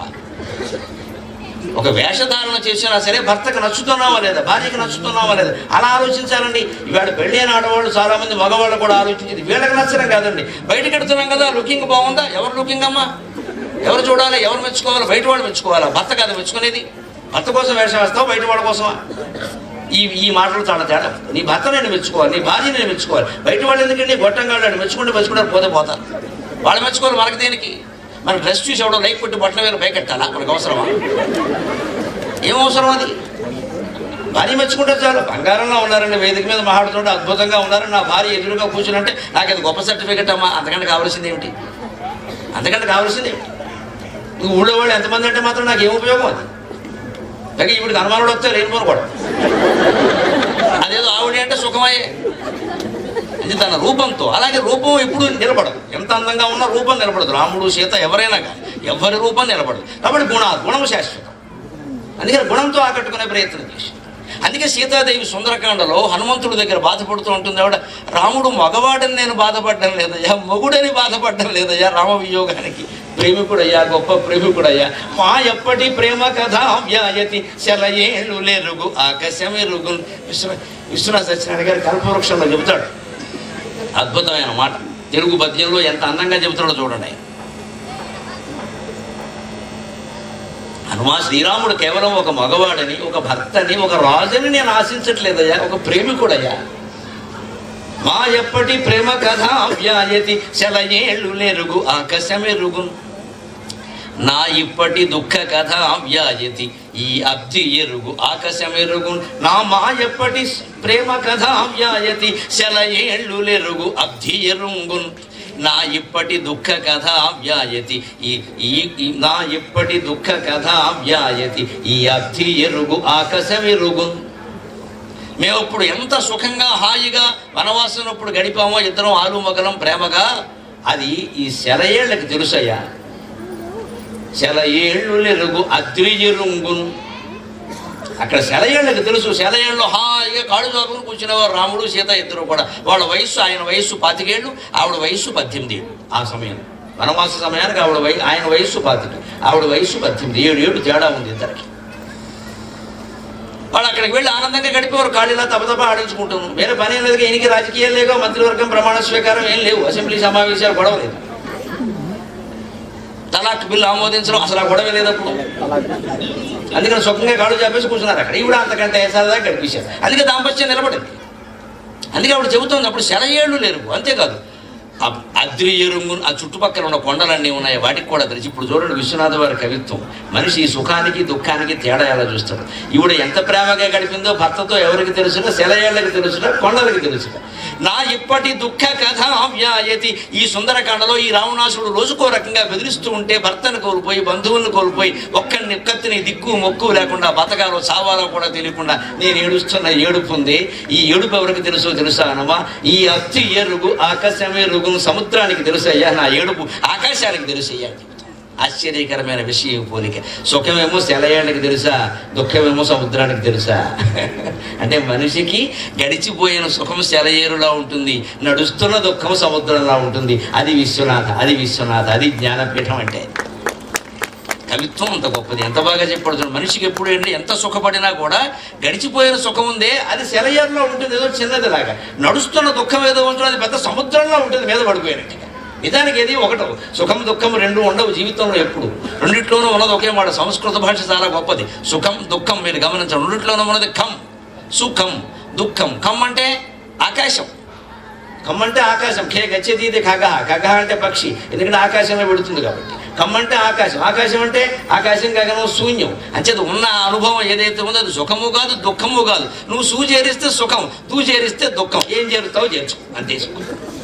ఇదే సుఖ దుఃఖాల సమన్వయం. ఏది సుఖం కాదు, ఏది దుఃఖం కాదు. ఒకటి క్లాసులో ఫస్ట్ ర్యాంక్ వచ్చిందండి, వాడు వెంటనే వెళ్ళి తల్లికి చెప్తాడు, నాకు ఫస్ట్ ర్యాంక్ వచ్చిందమ్మా, ఎంసెట్లో నాకు ఫస్ట్ ర్యాంక్ వచ్చిందమ్మా అంటాడు. వెంటనే పత్రికలు వాళ్ళని పిలుస్తారు. వాడు ఓ స్వీట్ తీసి తల్లి నోట్లో పెడతాడు. పాపం అదే ఆఖరి ముద్ద, మళ్ళీ పెట్టాడు వాడు. ఈ తెల్లమాయికి మా వాడికి ఫస్ట్ ర్యాంక్ వచ్చింది, నాకు మెనపసోను పెట్టి ఎవరు బాగా తీరు, తర్వాత ఇంకా పెట్టడే, వాడు ఎక్కడికో పోతాడు. అది వాళ్ళకి సుఖమేనండి. సుఖం అంటే చెప్తాం. మరి అలాగే వస్తుంది అనుకుని రాకుండా 1 మార్కులో ర్యాంక్ పోయిన వాడికి దుఃఖమా కాదా? 1000కి 992 మార్కులు వచ్చాయి అనుకుందామండి. ఎవరికైనా ఫస్ట్ ర్యాంక్ అని వేశారండి పేపర్లో, వాడికి ఎంత సుఖం ఉంటుందో 991 వచ్చి ఆ మొదటి స్థానం కోల్పోయిన వాడికి అంత దుఃఖం ఉంటుందా ఉండదా? అంతకంటే ఎక్కువ దుఃఖం ఉంటుంది. ఆ సుఖాన్ని మించిన దుఃఖం ఉంటుంది, కేజీల్లో కలవగలిగింది. అందుకని ఎప్పుడూ మనిషికి సుఖం దుఃఖం అనేది లేదు, మన భ్రమ, మన మానసిక భావన మాత్రమే. రెండూ శూన్యాలే. మనమేదో కొన్ని ఆలోచనలు దానికి చేర్చడం వల్ల అది సుఖం అనిపించింది, కొన్ని ఆలోచనలు దీనికి చేర్చడం వల్ల ఇది దుఃఖం అనిపించింది. ఏం చేరుస్తావో నీ మనస్సులో ఉంది, యోగ వాసిష్టం స్పష్టంగా చెప్తాం. అందుకే మనస్సులో ఆపదలు దుఃఖాలు అని అంటే దాని గురించి యోగ వాసిష్టం ఒక మాట ఉంటుంది. దంపతులు గనక అనురాగంతో ఉండగలిగితే వాళ్ళని ఏమీ చెయ్యలేవు. నాథయో వ్యాధయో నైవ నాపదో నదురీతయక. యోగ వాసిష్టం నిర్వాణ ప్రకరణం ఉత్తరార్థంలో ఉంటుంది, అద్భుతమైన మాట. నాథయో వ్యాధయో నైవ నాపదో నదురీతయక కుర్వంతి మనసో బాధాం దంపత్యోరనురక్తయోగో. కుర్వంతి మనసో బాధాం దంపత్యోరనురక్తయోగో. దంపతులిద్దరూ అనురాగబంధంతో కలిసిమెలిసి ఉంటే వాళ్ళని నాథయక వ్యాధయక, అలాగే ఆపదక ఈతయక, ఇవి ఏమీ చేయలేడు. ఆది వ్యాధులు అంటారు. వ్యాధి అంటే శారీరక అనారోగ్యం, ఆది అంటే మానసిక వ్యాధి. ఆది వ్యాధులు అంటే అర్థం. వ్యాధి అంటే శారీరక అనారోగ్యం, జ్వరాలు కానీ ఇక క్యాన్సర్ల వరకు అన్నీ అందులోకి వస్తాయి. ఆది అంటే మానసికమైన బెంగ, ఏదో కోల్పోయామని, ఏదో రాలేదని, ఏదో వస్తుందేమో అని భయం, ఇవన్నీ మానసికం. దానికి మందు లేదు, వాళ్ళే వేసుకోవాలి. మనోవ్యాధికి మందు లేదని ఎందుకంటారంటే వైద్యశాస్త్రంలో మందు సమస్య కాదు, అది తగ్గదమ్మా, మనమే వేసుకోవాలి. మనం వేసుకుంటే మందు ఉంది, మనం దాన్ని మర్చిపోదలుచుకుంటే మర్చిపోవచ్చు, వదిలేదలుచుకుంటే వదిలేయచ్చు. కానీ చాలామందికి మనోవ్యాధి మనసు నీ చేతుల్లో ఉంది. నన్ను అడిగితే మనోవ్యాధిని భరించడం కంటే శారీరక వ్యాధిని భరించడమే కష్టం. ఎందుకంటే శరీరానికి ఏదో మొత్తం మోకాళ్ళు రెండు నొప్పులు ఎట్టేయండి, నా మోకాళ్ళు బాగున్నాయి ఐ ఫీల్ వెరీ అంటే కుదరదు, పడతా విడితే నువ్వు ఖచ్చితంగా మందులు వాడాల్సిందే. మోకాళ్ళు నొప్పి పెడితే పరిగెడతానటేంటి? నీ ఫీలింగ్ ఏం పనికిరాదు, అక్కడ మోకాళ్ళ నొప్పులకు ఏం వాడాలో అది వాడాల్సింది. శారీరక వ్యాధికి మందులు వాడి తీరాలి, మనోవ్యాధికి మందులు అవసరం లేదు, వాడినా దండగా. మనోవ్యాధి శాస్త్రజ్ఞులే చెబుతారు ఆ విషయం. ఎందుకు దండగా అంటే నువ్వు వేసుకోగలవు మందు, నువ్వు వేసుకోవట్లేదు. ఎందుకంటే నీకేదో కోరిక ఉంది, అది తీరలేదు, నీకేదో భయం ఉంది, అనవసరంగా భయపడుతుంది. ఈ రెండు పోయేంత వరకు నీకు ఆ వ్యాధి తగ్గదు. ఇది నాకు అక్కర్లేదంటే ఆ క్షణం పోయింది. అందుకే నాకు మనస్సేం బాగుంటలా అన్నప్పుడు ఇంకోళ్ళని పిలవడం ఉందే, వాడిని మనస్సు కూడా పాడు చేయడం. అందుకంటే ఇంకోళ్ళని పిలవకూడదు, మన మనస్సుకు మనమే మందు తీసుకోవాలి. లేదా ఆ మందు వెయ్యగలిగిన వాడిని ఎవడైనా మా పొట్టుగాడిని పిలిస్తే ఓ శ్లోకం చదివి మందు వేసేస్తే ఇదే శ్లోకం, అంతకంటే ఉంది, మీరు చదువుకున్నా వస్తుంది. అందుకే ఆది వ్యాధులు కానీ, అలాగే ఆపదగా ఎటువంటి ఆపదలు, ఇంట్లో ఎవరికైనా అనారోగ్యాలు వచ్చే ఆపదలు వచ్చాయి, అందుకే ఆర్థికమైన ఇబ్బందులు వచ్చాయి. దంపతుల మధ్య ప్రేమ ఉంటే ఆర్థిక ఇబ్బందులు కావండి. ముఖ్యంగా ఆడవాళ్ళని మగవాళ్ళు బాగా ప్రేమగా చూసుకోగలిగితే, ఆర్థిక వ్యవహారం ఆడవాళ్ళ చేతుల్లో పెట్టేస్తే అద్భుతంగా నడుస్తున్న వాళ్ళు మొత్తం ఆటు అని బంగాళదుంపలు తక్కువ, ఉల్లిపాయలు ఎక్కువ వేసేస్తారు. దాన్ని బంగాళదుంపల వేపుడనే అంటారు. ఎన్ని వేసినా ఉల్లిపాయలు వేపుడు అంటారు. ఈ తిరిగితే ఆడదనుకుంటే మగాడు బంగాళదుంపలు వేపుడు చేస్తారు. ఏదో ఇద్దరు ముగ్గురికి అనుకుంటారు, ఇంటికి అనుకోకుండా ఇద్దరు వచ్చారు. మీకు ఎందుకు, మీరు ఊరుకుండా చూసుకుంటారు కదా, ఏం చేయదు, మొత్తం ఉల్లిపాయలు వేసేస్తుంది. నువ్వు 1,00,000 ఉల్లిపాయలు వేసినా, ఒక బంగాళదుంప వేసినా దాన్ని బంగాళదుంపలు వేపుడనే అంటారమ్మా, ఉల్లిపాయ వేపుడు అనరు. అది లెక్కేది శాస్త్రం. ఆ తెలివితేటలు ఆడవాళ్ళు. అదే మగాడు పరువు తీయాలనుకుందనుకో, అందులో కాస్త ఉప్పు ఎక్కువ వస్తుంది, చస్తాడు. అంచేది ఆర్థికమైన ఇబ్బంది రాకుండా జాగ్రత్తగా ఉండాలంటే ఆడవాళ్ళని ప్రేమగా చూసుకుని ఆ బాధ్యతతో వాళ్ళతో పెట్టేసి, మొత్తం అమ్మాబాబుతో జీతం ఏమో 50,000 వచ్చింది, కానీ ఇల్లాలా ఏం చేస్తావో నాకు తెలియదు, 10,000 మిగిలాయి, అన్ని వాయిదాలు కట్టాల్సినవన్నీ కట్టేసా, ఇక 10,000 మీకు ఎందుకు అలా కూర్చోండి సోఫాలో పద్యాలు పాడుకుంటూ నేను చూసుకుంటానుగా అని మొత్తం మెయింటైన్ చేస్తాను. అంత తెలివితేటలు ఉన్నాయి. ఎందుకంటే మృత్యుకటిక నాటకంలో సూత్రుడు చెబుతాడు తేడా తెలివితేటల గురించి. స్త్రియో హినామ ఖల్వేత నిసర్గాదేవ పండితాక, స్త్రియో హినామ ఖల్వేత నిసర్గాదేవ పండితాక, పురుషాణంతో పాండిత్యం శాస్త్రైరేవోపదిశ్యతే. మగాడు పండితులు కావాలంటే 100 శాస్త్రాలు చదవాలి. కానీ స్త్రీల అదృష్టం ఏమిటంటే ఏమీ చదవకుండా బ్రహ్మదేవుడు వాళ్ళకి పుట్టుకతోనే బ్రహ్మాండమైన తెలివితేటలన్నీ ఇచ్చేశాడు.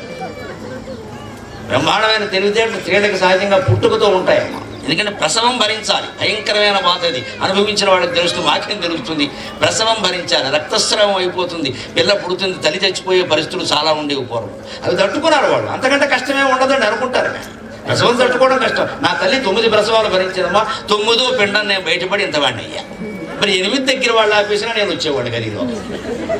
9 ప్రసవాలు పడింది, 9 మామూలుగానే పడింది, సిజేరియన్లు లేవు, చచ్చినట్టు పడింది ఆవిడ. కానీ అంతటి కష్టం తట్టుకుంది కాబట్టి మేము పెట్టిన బాధలో తట్టుకుంది ఆవిడ. అందరు పెట్టిన బాధలో తట్టుకుని ఏముందిరా అని అలా అలవాటు మాకు వచ్చింది, జీవితం తేలికైంది. అందుకే ఆ తెలివితేటలో ఆ ఓర్పు సహనం భగవంతుడు స్త్రీకి సహజంగా ఇచ్చాడు. సూత్రుడు మృత్యుకటిక నాటకంలో చెబుతాడు నిసర్గాదేవ పండిత. సహజంగానే వాళ్ళు పండితులండి, వాళ్ళకు ఒక నేర్పక్కలది శాస్త్రాలు అన్నారు. వాళ్ళు బుద్ధి సూక్ష్మత పెట్టి ఆలోచిస్తే వెంటనే పరిష్కారం దొరుకుతుంది. బుద్ధిశ్చాపి చతుర్గుణాలు, మగవాళ్ళకంటే ఆడవాళ్ళకి 4 రెట్లు తెలివి ఎక్కువ ఉంటుంది.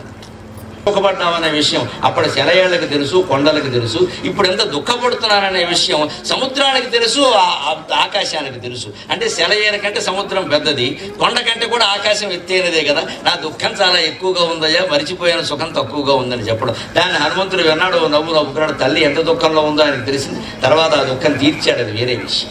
ఇంకొక మాట మనం 1-2 మాటలు చెప్తున్న 10 నిమిషాలు మనం సెలవు తీసుకుంటాం. ఇంకొక మాట మనం ముఖ్యంగా చెప్పుకోవాల్సింది, పిల్లల్ని పెంచేటప్పుడు కొనవలసిన వస్తువులు. మన వసుచరిత్ర కావ్యంలో భట్టుమూర్తి చెబుతున్నాడు, ఇవాళ వస్తువుల కోసం వేలకు వేలు ఖర్చు పెడుతున్నారు. ఇవాళ వాడు ఇంకా ఉయ్యాల్లోకి రాకుండానే వాడు ఉయ్యాల ఖరీదే 5,000 ఉంటుంది. రకరకాల వస్తువులు పిల్లల కోసం తయారు చేసి మమ్మీ డాడీ షోరూమ్ అని అమ్మేస్తున్నారు మొత్తం అంతా. పైగా పిల్లలు కొనమన్నా కొనకుండా ఉండలేరు. పైగా ఈ కొనేది ఏమిటంటే టెడ్డీ బేర్ అని ఎలుగుబంటి బొమ్మలు అన్నీ కొంటున్నారు. ఇప్పుడు వీడియో ఎలుగుబంటిలో ఉన్నాడు, బాల ఎలుగుబంటి, మళ్ళీ వీడికో ఎలుగుబంటి. వాడు దాన్ని పట్టుకుని ఎడుతూ ఉంటాడు. ఇక ఆ కొనేది కూడా రాముడు, కృష్ణుడు, సీత అందమైన బొమ్మలుగా, దశావతారాల బొమ్మలుగా, ఈ శని అవతారాలన్నీ వస్తున్నాయి. చైనా వాడి బొమ్మలు, అది కూడా పోనీ భారతీయుడు బాగుపడలేదు దీనివల్ల. ఇవేవీ అవసరం లేకుండా పిల్లల్ని పెంచడం ఎలాగో కృష్ణదేవరాయల కాలంలో ఉండి భట్టుమూర్తి ఆయన వసుచరిత్ర కావ్యం రాశాడు. ఆ వసుచరిత్రలో చెబుతున్నాడు ఒక నది శుక్తిమతి. కోలాహలుడు అని ఒక పర్వతాలు నదులు పక్కనట్టండి. కోలాహలుడు శుక్తిమతి. ఆయన వల్ల ఈవిడికి 2 పిల్లలు కలిగారు. ఆయన బాధ్యత లేని మనిషి పిల్లల్ని వదిలేసిపోయాడు. కానీ ఆ తల్లి పిల్లల్ని పెంచింది. తల్లికి బాధ్యత ఉంది. ఆ నదికి పుట్టిన పిల్లలిద్దరిని ఆవిడ ఎలా పెంచిందో చెబుతున్నాడు. మార్కెట్కి వెళ్ళలేదు, ఆంధ్రా బ్యాంక్ వాళ్ళని అప్పడగలేదు. ఆ 2 పిల్లలు నదిలో పెంచింది ఆవిడ. నదికి బయట వస్తువులు ఒక్కటి కూడా ఆశించలేదు ఆవిడ. నదిలో ఉన్న వాటితోనే 2 పిల్లల్ని పెంచింది, పసిపిల్లల్ని, ఏ ఆపద లేకుండా. ఎలా పెంచిందో చెబుతున్నాడు కవిత్వం రూపంలో. జలకములార్చి పండు జలజచ్చద పాళిక గప్పి తమ్మి సంకుల తెలితే నెలుగునిడి కృందరగల్ కదడించు కల్వ తొట్టెలల కుమారు కూతును ఘటించి భజించు నదీలలామ కోమల కుముదాగ తాళిపుల మంజురవంబున జొలవాడుచు జలకములార్చి చిన్నపిల్లలకి స్నానం చేయించారు. నది కదా, నది నీళ్ళలోనే స్నానం చేయించారు. తల్లి కాబట్టి జాగ్రత్తగా చూసుకుంది. పండు జలజచ్చద పాడిక గప్పి స్నానం చేయించగానే బిడ్డకి చలి వస్తుంది కదా, అందుకని తెల్ల తామరపు రేకుల్ని పెట్టి వాటిని తువ్వాలుగా పెట్టి తుడిచింది. ఎంత అదృష్టం! టర్కీ టవల్ పెట్టి తొడవలేదు. తెల్ల తామర పూరేకులు పెట్టి ఒళ్ళు తుడిచింది. నదిలో తామర పూలు, కలువ పూలు ఉంటాయి కదా, వాటితో ఒళ్ళు తుడిచింది. పిల్లలు ఏమనుకుంటారు, మా అమ్మ ఎక్కడికి వెళ్ళలేదు, ఇక్కడ ఉన్న వాటితోనే ఎలా చేస్తుందో. ప్రేమ ముఖ్యం. పిల్లలకి తరగడాలు, పెద్ద పెద్ద గలీగులు, పెద్ద పెద్ద మంచాలు, వాడు చూడగానే అడిగి తెచ్చిపోయే బొమ్మలు అవసరం లేదు. దానికోసం ఖర్చు పెట్టడం, టాయ్ రూమ్ అనడం, ఈ బాయ్ని తీసుకెళ్ళి ఆ టాయ్లో పారేయడం, మనం కలిపేసుకుని మనం టీవీ చూస్తూ మనం కూర్చోవడం. మన చేతుల్లో పెరిగిన బిడ్డ, తల్లి చేతుల్లో పెరిగిన బిడ్డ సక్రమంగా పెరుగుతాడు. అందుకని జలకములార్చి పండు జలజచ్చద పాడికి గప్పి తెల్ల తామరపు రేకుల్ని తువ్వాలుగా ఉపయోగించింది. అదే దుప్పటిగా ఉపయోగించింది వెచ్చగా ఉండడానికి. తమ్మి సంకుల తెలితే అని రుగ్గులుడి స్నానం చేయగానే బిడ్డకు ఆకలిస్తూ పాలను అడుగుతాడు, ఆకలి అంటాడు. అందుకని నదికి పాలు ఎక్కడి నుంచి వస్తాయండి, ఆవిడ స్త్రీ కాదు కదా. ఏం చేసిందిట, ఆ తామర పూల్లో, కలువ పూల్లో ఉండే తేనెని ఆ తామర పువ్వు, కలువ పూల్లోనే రేకులు తీసి వాటినే శంఖంగా మార్చి, ఉగ్గు గిన్నెగా మార్చి, వాటితో ఆ తేనె తాగించింది సహజంగా. ఎక్కడికి బయటకి వెళ్ళదు. ఆ తేనె దాగి పెరిగిన పిల్లలు ఎలా ఉంటారండి? తేనె దాగి పెరిగిన పిల్లలు ఎలా ఉంటారు? అందుకే మన సంప్రదాయాల్లో అడుగులు వేయడం మొదలు పెట్టగానే అరిసెల మీద నడిపిస్తారమ్మా పిల్లల్ని. మన సంప్రదాయం ఇది, తెలుగువారి సంప్రదాయం. ముఖ్యంగా అరిసెల మీద నడిపిస్తారు. ఎందుకని అరిసెల మీద నడిపిస్తారు? ఇంకే వేరే పిండి వంటలు లేవా, నడవకూడదు. ఎవడొద్దాని ఓ స్మార్ట్ ఫోన్ అంటే దాని మీద అడుగు ఏమనొచ్చు కదా, పగిలిపోతుంది, కూడా వదిలిపోతుంది. ఇప్పుడు దాని మీద నడిపిస్తారు, అరిసెల మీద నడిపిస్తారు. ఎందుకంటే అబ్బాయి నువ్వు రేపు వేసే ప్రతి అడుగు ఈ ప్రపంచానికి తీపి పంచి పెట్టాలి నాయన, చేదు పంచి పెట్టద్దు అని చెప్పడానికి అలాంటి ఆచారాలు మనం. అందుకని ఉగ్గు తేనె తాగించిందండి. వాళ్ళు తేనె తాగిన పిల్లల్లాగే పెరుగుతారండి. వాళ్ళకి విషం పూసే అలవాటు రాదండి అసలు. కృందరగలు కదలించు కల్వ తొట్టెల కుమారు కూతును ఘటించి భజించు నదీలము. కాస్త కడుపులో పడగానే నిద్ర వస్తుంది కదా, పడుకోవాలనుకుంటారు. అందుకని ఆ కలవ పూల తొట్టెలు, అక్కడే కలవ పూలు కొంచెం విశాలంగా ఉంటాయి, తామర పూల కంటే, వాటిలో పడుకోబెట్టింది. అప్పుడు కూడా ఒక సందేహం వస్తుంది, పడుకోబెట్టారు పిల్లలు బాగా జోల పాడాలి కదా, నది జోలపాట పాడలేదు కదా అంటే భట్టుమూర్తి అది కూడా పాటించాడు. కోమల కుముదాగ తాళికుల మంజురవంబున జోలవాడుచు. ఆ పద్మాల్లో ఉండే మకరందం కారణంగా వాటిని ఆస్వాదించడానికి తుమ్మెదలు వచ్చాడు. అవి అక్కడ ఝుమ్ ఝుమ్ ఝుమ్ అని ఝంకారం చేస్తుంటే ఆ ఝంకార నాదానికి ఆ పిల్లలు ఆనందంగా పడుకున్నట్ట. అంటే బయట నుంచి ఒక వస్తువు తేకుండా నదిలో ఉన్నటువంటి పరికరాలు, వస్తువులతోనే పిల్లల్ని అంత అందంగా పెంచింది. మనం ప్రేమ అనేటువంటి పెట్టుబడితో ఇంట్లో ఉన్న వస్తువులే ఉపయోగించి పిల్లల్ని పెంచలేమండి.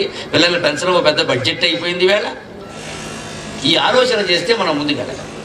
ఇంకొక మాట, ముఖ్యంగా గృహస్థాశ్రమం బాగుండాలంటే మనం తెలుసుకోవాల్సింది, ఇవాళ ఒక దారుణమైన సంస్కృతి మన పిల్లల జీవితాల్లో ప్రవేశించింది. అందుకే సంపాదించని తల్లిదండ్రులను వాళ్ళు భారంగా భావిస్తున్నారు, భయంకరంగా భావిస్తున్నారు. పెళ్లి కూతుళ్ళు పెళ్లి కొడుకులు నెట్లో పెట్టుకుంటున్నారండి. ఇవాళ పెళ్లి కూతురు నెట్లో సంప్రదిస్తే ఆవిడ ఏం పెడుతోంది అంటే, మీ ఇంట్లో పాత సామాన్లు ఏమైనా ఉన్నాయా అని అడిగింది. వాడు పాపం ఏం చెప్పాలో తెలియక పాత సామాన్లు ఎందుకుంటాయి, మా నాన్నగారు ఎప్పటికప్పుడు పాత సామాన్లు బయట పారేస్తారంటే, మీ నాన్నయ్య పాత సామాన్ అంటే అర్థం అని చెప్పింది. పెళ్లి కూతురు దృష్టిలో అత్తమామలు పాత సామాన్లు అమ్మా ఈవేళ. అంతేకాదు ఇంకో కొత్త మాట ఈ మధ్య పుట్టించారు, స్టోర్ రూమ్ అంటున్నారండి. అర్థం అవ్వాలి. స్టోర్ రూమ్ ఉందా అంటే స్టోర్ రూమ్లో పడేద్దామండి, వాళ్ళు మనకి మన దగ్గర రావడానికి లేదు. ఈ ధోరణి ఎందుకు వచ్చిందండి? మనం ఆలోచిద్దాం ఎందుకు వచ్చిందో. వాళ్ళ మనస్తత్వాలు ఎందుకు మారే? వాళ్ళకి ఇదివరకు మేము మనం చదువుకునేటప్పుడు కలం వాడితే ఒక కాలంలో ఇంకు పోసుకునేవాళ్ళం. ఇంకు సీసా కూడా ఒకటి ఉండే. కాలం ఎప్పుడు ఒకటే. 6వ తరగతి నుంచి 7, 8, 3 తరగతులు అయ్యే వరకు మాకు వేరే కాలం లేదు, ఒకటే కాలం. 2వ కాలం కొనమంటే మా నాన్నగారు చదువు మానేమని, నీకు చదువుకు మళ్ళీ 2 కాలాలు ఎందుకు పని లేక. ఇప్పుడు ఏమొచ్చాయండి పెన్స్, యూజ్ అండ్ త్రో. అదేవిధంగా పేరెంట్స్ కూడా యూజ్ అండ్ త్రో, తోసాయి ఓల్డేజ్ హోమ్. ఉన్నంతకాలం వాడుకో, వాళ్ళ ఫీజులు వాళ్ళు కడతారు, వాళ్ళు కావాల్సిన బండి కొనిపించుకో, కారు కొనిపించుకో, పెళ్లి చేయించుకో, క్యాటరింగ్ పెట్టించుకో, అన్ని అయ్యే తల్లిదండ్రులు యూజ్ అండ్ త్రో, తోసిపారు. ప్రతి వస్తువు యూజ్ అండ్ త్రో. నేను టార్చ్ లైట్ వాడుతూ ఉంటాను. ఇప్పుడు కూడా నాకు సంచులు ఉంది. నేను వెళ్ళేటప్పుడు చీకటి, నాకు పుస్తకం చదువుకోవడం అలవాటు. వచ్చేటప్పుడు నేను పుస్తకం చదువుకుంటూ వచ్చాను. నన్ను తీసుకొచ్చిన వాళ్ళు అడగాడు, నేను పుస్తకం చదువుకుంటూ వచ్చాను, ఒక కావ్యం చదువుతూ వచ్చాను. ఇప్పుడు వెళ్ళేటప్పుడు కూడా నా ఇంటికి వెళ్ళడానికి 1 గంట పట్టచ్చు. నేను సమయం వృధా చేయలే, నా తల్లి నాకు నేర్పింది. నేను పుస్తకం చదువుకుంటూ పెడతాను, నేను టార్చ్ లైట్ పట్టుకుని పెడతాను. మొన్న ఎక్కడో ఒకసారి వెళ్ళినప్పుడు ఇలాగే ఓ టార్చ్ లైట్ మర్చిపోయా, పట్టుకెళ్ళి నాకు దొరకల. మార్కెట్కి వెడితే use and throw torch light వచ్చింది నాడు. ఇదేం కూడా రా బాబా, ఓ టార్చ్ లైట్ ఎంత ఉంటుంది, దాంట్లో ఏవో సెల్స్ వేసుకుంటా కాదుట. ఒక్కసారే ఒకటో సెల్ కూడా వాడే వేస్తాట, అది టిక్కుమంటంట. ఏదో 2 రోజులు 3 రోజులు పెరుగుతుంది, అవతల భార్య. మొత్తం ప్లాస్టిక్ చెత్త ఎంత పెరుగుతుందంటే బయట. నేను కొనలేదు కావాలి. నా పాత టార్చ్ లైట్ ఎక్కడ పోయిందో నేను వాళ్ళకే 2-3 ఫోన్లు చేశా. వాళ్ళు పాపం మర్యాదస్తులు నా ఇంటికి పట్టుకొచ్చి ఇచ్చారు. కారులో ఉంటుంది, ఎక్కడ పోతుంది నా వస్తువు నాకు దొరికింది. కానీ నాకు ఆశ్చర్యం ఎక్కడంటే torch light use and throw, pen use and throw, అన్నీ యూజ్ అండ్ త్రో. తల్లిదండ్రులు కూడా యూజ్ అండ్ త్రో. వాడుట పారివేయుట అలవాటుగా మారిన మీ కథాన, వాడుట పారవేయుట అలవాటుగా మారినది ఈ జగాన. కాపాడు కృతజ్ఞత గణము వస్తువులైన మనుష్యులైనను, కాపాడు కృతజ్ఞత గణము వస్తువులైన మనుష్యులైనను. వాడుక బట్టి పుట్టెడిని వస్తువులు ఇంతకు ముందు, ఇప్పుడు వాడక బుద్ధి పుట్టెడిని వస్తువు చూచిన ఎంత చిత్రమవు. సాగర ఘోష కావ్యంలో రాశాను నేను. మన జీవితాలు ఎలా ఉన్నాయి, వాడడం పారివేయడం అనేది బాగా అలవాటైంది. అది మనుషుల విషయాన్ని కూడా అలాగే ప్రవర్తిస్తున్నాం. మన అవసరాలు దిగానే అవతల బొమ్మని చెబుతున్నాం. మన ఇంట్లో ఏదైనా సేవ అవసరమైతే అక్కనో చెల్లెలను తోడలున్నో మేనలున్నో రమ్మంటున్నాం. అది అయిపోగానే వాడు భారంగా భావిస్తున్నాం. మళ్ళీ తిరిగి వాడి ఇంటికి వెళ్ళాలంటే వాడు కుదిరింది కానీ మనకు కుదురుతుందా అని మాట్లాడుతున్నాం. వాడుకుని వాడేది కానీ. ఇది అలవాటు అవడం వల్ల ఏమైంది, వస్తువులు ఇదివరకు ఎంత వాడకం ఉందో దాన్ని బట్టి వస్తువులు పుట్టి. ఇప్పుడు అలా కాదు. మనం షాపింగ్ కోసం బయలుదేరుతున్నాం చూడండి. ముఖ్యంగా కుటుంబాల్లో ఉన్న వాళ్ళందరూ షాపింగ్కి బయలుదేరుతారు. కొంతమందిని మీ హాబీస్ ఏమిటి అంటే ఏదో టీవీ చూడడం, సినిమాలు చూడడం, ఈ మాట్లాడడం హాబీ అంటే పర్వాలేదు. Shopping is my hobby. ఆ మొగుడు ఎవడో ఆరిపోతాడు అనుమానం. షాపింగ్ నీ హాబీయా? చచ్చిపోవడవాడు. షాపింగ్ హాబీ ఏమిటమ్మా? అవసరమైతే షాపింగ్ చేయాలి కానీ షాపింగ్ హాబీయా అంటే అలవాటు. అంటే ఇప్పుడు ఏమీ పని లేకుండా కారు వేసుకుని ఒక్క సంచి కూడా పట్టుకెళ్లకుండా పెడుతుంది. అక్కడేవో 2 గేదెలు 3 దొనపోతులు కనపడతాయి. అవన్నీ సంచుల్లో పెట్టి పట్టుకొస్తుంది. ఇదంతా అప్పేగా. షాపింగ్ హాబీ ఏమిటండి? అవసరమే కొనాలి. ఇదివరకు వాడుకను బట్టి వస్తువులు పుట్టేవి. ఇప్పుడు అలా కాదు. వస్తువు చూసే ఇది మన ఇంట్లో లేదుగా అని వాడేస్తున్నాం. మనకు అవసరం ఉన్నా లేకపోయినా సరే. మన ఇంట్లో ఓ సోఫా సెట్ ఉంది. బయట పెద్ద పత్రికలో ప్రకటన వచ్చింది, ఇంత పెద్ద సోఫా, అదో పెద్ద ఏనుగు ఐరావతంలో ఉంది. దాని పక్కన 2 కుర్చీలు, ఓ చిన్న ఏనుగులు దిగ్గజారు. ఇవన్నీ కలిపి 2 లక్షలు అంటాడు వాడు. ఆ మాట పైన చెప్పడు. చాలా తక్కువలో వస్తుంది ఇన్స్టాల్మెంట్ అని ఓ చుక్క ఎడతాడు. ఆ చుక్క మనం చూడం. ఆ చుక్కలోనే ఉంటుంది మొత్తం. చూస్తాం కింద ఉంటాయి, షరతులు వర్తిస్తాయని ఉంటుంది. Conditions apply. అక్కడికి వెళ్తే సరిపోతుంది కండిషన్. అక్కడ 2 లక్షలు ఒకసారి అడగడు వాడు. మాత్రం 10-20 వేలు కడితే చాలు, తర్వాత నెలకు 5,000 అంటాడు. అందుకని మనం ఏం చేస్తాం, 1వ తారీఖు జీతం రాగానే సోఫా వాయిదా, టీవీ వాయిదా, మిక్సీ వాయిదా, అన్ని ఫ్రిడ్జ్ వాయిదా, చివరికి సుఖ సంసారం కూడా వాయిదా. ఈ వాయిదాల పద్ధతిలో వస్తువులు కొనకుండా డబ్బు ఉంటేనే వస్తువు కొంటాం, మన అవసరమైతేనే వస్తువు కొంటామని ఒక దోక పుస్తకం లాంటిది ఫోన్ దగ్గర ఎక్కడో బలమే పెట్టుకుని అవసరమైన వస్తువులేవో అక్కడ రాసుకుని అవసరమా కాదా అని 10 రోజులకోసారి ఆలోచిస్తే అవసరం అనిపిస్తే 2 నెలల తర్వాత కొంటే ఈ లోపు సగం వస్తువులు అవసరం లేదని అర్థమవుతుందమ్మా. మనిషి మనస్తత్వం. దాన్ని మనం అలవాటు చేసుకోవాలి. చివరిగా ఒక్క మాట చెప్పుకుని మనం సెలవు తీసుకుందాం. ముఖ్యంగా ఈ వాడటం బారవేయడం అనే మాట వాడడంలో నా ఉద్దేశం, పెద్దవాళ్ళైన తల్లిదండ్రులు ఇంట్లో లేకపోతే ఆ ఇంటికి శని పెట్టినట్టే లెక్క. మా ఇంట్లో మా అమ్మగారు ఉన్నంతకాలం, మా దురదృష్టవశాత్తు మా చిన్నతనంలోనే నాకు 24 ఏళ్ల వయసులోనే తండ్రి పోయారు. నాకు తల్లి తండ్రి 2 ఆవిడ. మా అమ్మగారు మా ఇంట్లో ఉండడం వల్ల మాకు వైద్యం ఖర్చు లేదండి. ఆవిడ ఉన్నంత వరకు 91 సంవత్సరాలు బతికింది ఆవిడ 2012 వరకు. నేను కానీ నా భార్య కానీ పిల్లలు కానీ డాక్టర్ దగ్గరికి వెళ్ళి ఏదో ఊరికి అత్యవసరమైతే చూపించుకొని రావడమే కానీ మందులు వాడే పని లేదండి. ఇంట్లో ఉండే ధనియాలు, జీలకర్ర, వెన్నపూస, పాలు, పెరుగు లాంటి మందులతో మా అమ్మ మొత్తం వైద్యం చేసేసింది. అంతటి వైద్యం ఇప్పటికి కూడా మా అమ్మ వయసు కదమ్మా, నా వయస్సు కొంచెం 60-70 ఏళ్ళు ఉన్నవాడు, నాకు ఇంకా 60-70-80 ఏళ్ళ వాడు మీ ఇంట్లో తల్లిదండ్రులుగా ఉంటే అది మన అదృష్టంగా భావించాలి. బంధువుల్లో ఉన్నా సరే అదృష్టంగా భావించాలి. వాళ్ళకి జీవితానుభవం చాలా ఉంది, చాలా చిట్కా వైద్యం చెబుతారు. దీనికి ఎందుకింత ఖర్చు? ముందు మనోధైర్యం చెబుతారు. పిల్లకి ఏదైనా కొంచెం ఒళ్ళు వెచ్చపడితే తల్లి కంగారు పడిపోతుంది. ఎందుకంటే ఈ తల్లి వయస్సు ఎంత 25-30 ఏళ్ళు ఇంత చేస్తే ఇవిడికి అనుభవం లేదు, పిల్లని చచ్చిపోతూ ఉంటుంది ఇక్కడ. అందుకని ఈ 30 ఏళ్ళ ఆవిడ ఇంట్లో కనుక 60 ఏళ్ళ ఆవిడ ఉంటే ఊరుకోవే, మేము పడలేదా నీతోటి, ఇవంత కంగారు పడుతున్నాం, పిల్లల దాకా జ్వరం రాదా అని ఎవరు 2 మాటలు ముందు ధైర్యంగా చెబుతారండి. ముందు పిల్ల ధైర్యంగా ఉంటుంది. అయితే కంగారు పడిపోయి ముందు ఈవిడ పైన కిల్లర్ మింగేస్తుంది ఇక్కడ తల్లి. అటువంటివన్నీ వస్తున్నాయి. అదే పెద్దవాళ్ళు ఇంట్లో ఉంటే అది సుఖం అండి. ముందు వైద్యం అవసరం లేదు ఖచ్చితంగా. అంతేకాదు మనోధైర్యం, ఏమొచ్చినా సరే మేము తట్టుకున్నామని వాళ్ళ జీవిత అవసరాలు, వాళ్ళ జీవిత అనుభవాలు చెబుతారు. మగలు గోడి రేలు బగలు గోడ అనురాగ గంధము నలదు కొనుడు చిన్ని పాపలతోడ చిగురుటాకుల నీడ గుజ్జన గుళ్ళలో కుదురు కొనుడు చిన్ని పాపలతోడ చిగురుటాకుల నీడ గుజ్జన గుళ్ళలో కుదురు కొనుడు రాలిపోవక ముందే సోలిపోకుండగా మిగల మృగ్గిన పండ్ల మేలుగనుడు రాలిపోవక ముందే సోలిపోకుండగా మిగల మృగ్గిన పండ్ల మేలుగనుడు దానయ్యల దానములటులుంచి అవసరమునకైనా ఆదుకొనుడు దానయ్యల దానములటులుంచి అవసరమునకైనా ఆదుకొనుడు ఇది గృహస్థాశ్రమంబు ఇది ఈ జగత్తు నిలిచియుండంగా పోసిన నీరు నారు ఇది గృహస్థాశ్రమంబు ఇది ఈ జగత్తు నిలిచియుండంగా పోసిన నీరు నారు ఇది ఏ ఆత్మసాక్షాత్కార పదపదమ్ము ఇది ఏ ఆత్మసాక్షాత్కార పదపదమ్ము ఒట్టిద నిజరుంగుము కానీ పట్టుకొనుము.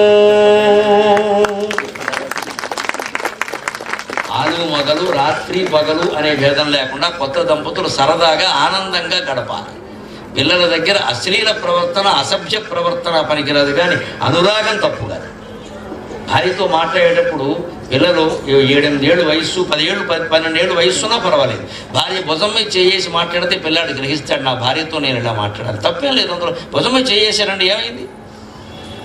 30 ఏళ్ల తండ్రి ఉండి 25 ఏళ్ల భార్య ఉంటే, వాళ్ళకి ఏదో 10 ఏళ్ల కొడుకు ఉంటే భుజం మీద చేసి మాట్లాడుతూ ఉంటుంది. భార్య భుజం మీద అనుకో ఇలా మాట్లాడాలి, దాంట్లో తప్పేం లేదు, అందులో ఏమీ అసభ్యత లేదు. ఆ మాత్రం వరకు అనుమతిస్తారు, ఎవరైనా ఆనందిస్తారు కూడా. అలాగే పిల్లలు, చిన్నపిల్లలతో ఎక్కువ సమయం గడపాలి. ముఖ్యంగా 7-8 ఏళ్ళు వయస్సు వచ్చే వరకు ఎక్కువ సమయం పిల్లలతో గడపాలి. తర్వాత 80 ఏళ్ళు దాటిన తల్లిదండ్రులతో ఎక్కువ సమయం గడపాలి. అది వీళ్ళు చూస్తారు, ఇది వాడు చూస్తారు. చిన్నపిల్లల మాటలు తల్లిదండ్రులు శ్రద్ధగా ఉంటే రేపు పొద్దున వాడు నేర్చుకుంటాడు. నేను ఏం చెప్పినా మా అమ్మ నాన్న విన్నారు కాబట్టి వాళ్ళు చెప్పినట్టుగా నేను విని నడుచుకోవాలి అనుకుంటాడు. ఖచ్చితంగా మనస్సు మీద ప్రభావం ఉంటుంది. పిల్లలకి సమయం కేటాయించాలి. 3వ మాట, మిగల ముగ్గిన పండ్ల మేలుగునుడు. చెట్టు నుంచి పళ్ళు సహజంగా ఎప్పుడప్పుడు రాలిపోతాయి, కానీ రాలిపోయే ముందు సోలిపోకూడదు. వృద్ధులన్నాక ఇవాళ రేపు వెళ్ళిపోతారమ్మా, ఎప్పుడు ఉండేవాళ్ళు కాదు, కానీ వాళ్ళంతా వాళ్ళు వెళ్ళిపోవాలి తప్ప మన అశ్రద్ధ వల్ల వెళ్ళిపోయే పరిస్థితి రాకూడదు. వాళ్ళు ఏమాత్రం అలా కొడుకు కోడలు నన్ను అశ్రద్ధ చేశారని అనుకోకూడదు. అలాగే ఆర్థిక స్థితి ముఖ్యంగా గమనించాలి. ఆడ మగ అందరూ కూడా దానయ్యల దానమ్ములటు నుంచి అవసరమునకైనా ఆదుకున్నాం. మన ఆదాయంలో 4 భాగాలు చేయమని చెప్పింది ధర్మశాస్త్రం. ఇప్పుడు 4 భాగాల్లో 2 భాగాలు ఖర్చు పెట్టుకోమని చెప్పారు. దంపతులు సుఖంగా ఆనందంగా గడపడానికి 2 భాగాలు. 50,000 జీతం ఉంటే 25,000 1వ తారీఖు వచ్చేనట్టు ఖర్చు అయిపోవాలి. మిగిలిన 50,000లో 25,000 భవిష్యత్తు కోసం దాచుకోవాలి. అందులో పొలం దాచుకోగా డబ్బులు పెట్టి స్థిరాస్తులు, 10 లక్షలు 15 లక్షలు దాటిందంటే పొలం కొందామా, ఇల్లు కొందామా, ఏదో స్థలం కొందామా, ఏదో ఆలోచించాలి. స్థిరాస్తులు పెరగాలి. ఈ చరాస్తులు మిగులుతాయని ఏం చెప్పలేము ఇక్కడ. అలా నెల వచ్చిన ఆదాయంలో 4వ వంతు దాచుకోవాలి. అంతేకాదు 4వ వంతు దాన ధర్మాలు చేయమని చెప్పిన శాస్త్రం. ఈ జన్మకు కాదు, వచ్చే జన్మకు పెట్టుబడి అది, మోక్ష మార్గం చూపించేది అది. సగం ఖర్చు పెట్టేసి మిగిలిన సగంలో సగం భవిష్యత్తు కోసం దాచుకో, బోళ్ళు అవసరాలు ఉంటాయి. ఆ సగంలో సగం సరిగ్గా భరతుడు భాగం కైకేయి భాగం అంటారే, అది తీసుకుని నువ్వు దాన ధర్మాలు చేసుకో. అది భవిష్యత్తుకి వచ్చే జన్మకు పెట్టుబడి. ఈ రకమైన ఆర్థిక విధానాలు అవలంబిస్తే ఈ గృహస్థాశ్రమమే మనకి అంతిమంగా ఆత్మసాక్షాత్కార పదం. ఆత్మసాక్షాత్కారాన్ని కూడా కలిగించగలదు. దానికోసం ఏ సన్యాసం పుచ్చుకోవలసిన అవసరం ఏమీ లేదు. గృహస్థాశ్రమంలో ఉండే ఆ ఆనందంగా ఆనందో బ్రహ్మేతి విజానాత్ ఆనందాదేవ కల్విమాని భూతాని జాయంతి ఆనందేన జాతాని జీవంతి ఆనందం ప్రయంత్యభిషం విశంతి ఆనందో బ్రహ్మేతి విజానాత్. అటువంటి ఆనందాన్ని మనం పొందొచ్చు, పరమాత్మానందాన్ని, స్వాత్మానందాన్ని. ఆ ఆనందో బ్రహ్మగా గృహస్థాశ్రమాన్ని గడపడానికి నా ఈ ప్రసంగం ఏమాత్రం ఉపయోగపడినా నేను ధన్యుణ్ణి. నాకు ఈ 4 మాటలు నేర్పిన మా అమ్మ ధన్యురాలు. స్వస్తి. సభ్యులకి విజ్ఞప్తి, అక్కడ నేను రచించిన పుస్తకాలు సాగర ఘోష, అలాగే ఇందాక చెప్పిన ఇష్టదైవం, అలాగే మా అమ్మగారి మీద పద్యాలు, వేరే సీడీలు, ఇవన్నీ రకరకాల చోట్ల చెప్పినవన్నీ అక్కడ ఉన్నాయి. కావలసిన వాడు తీసుకోవచ్చు.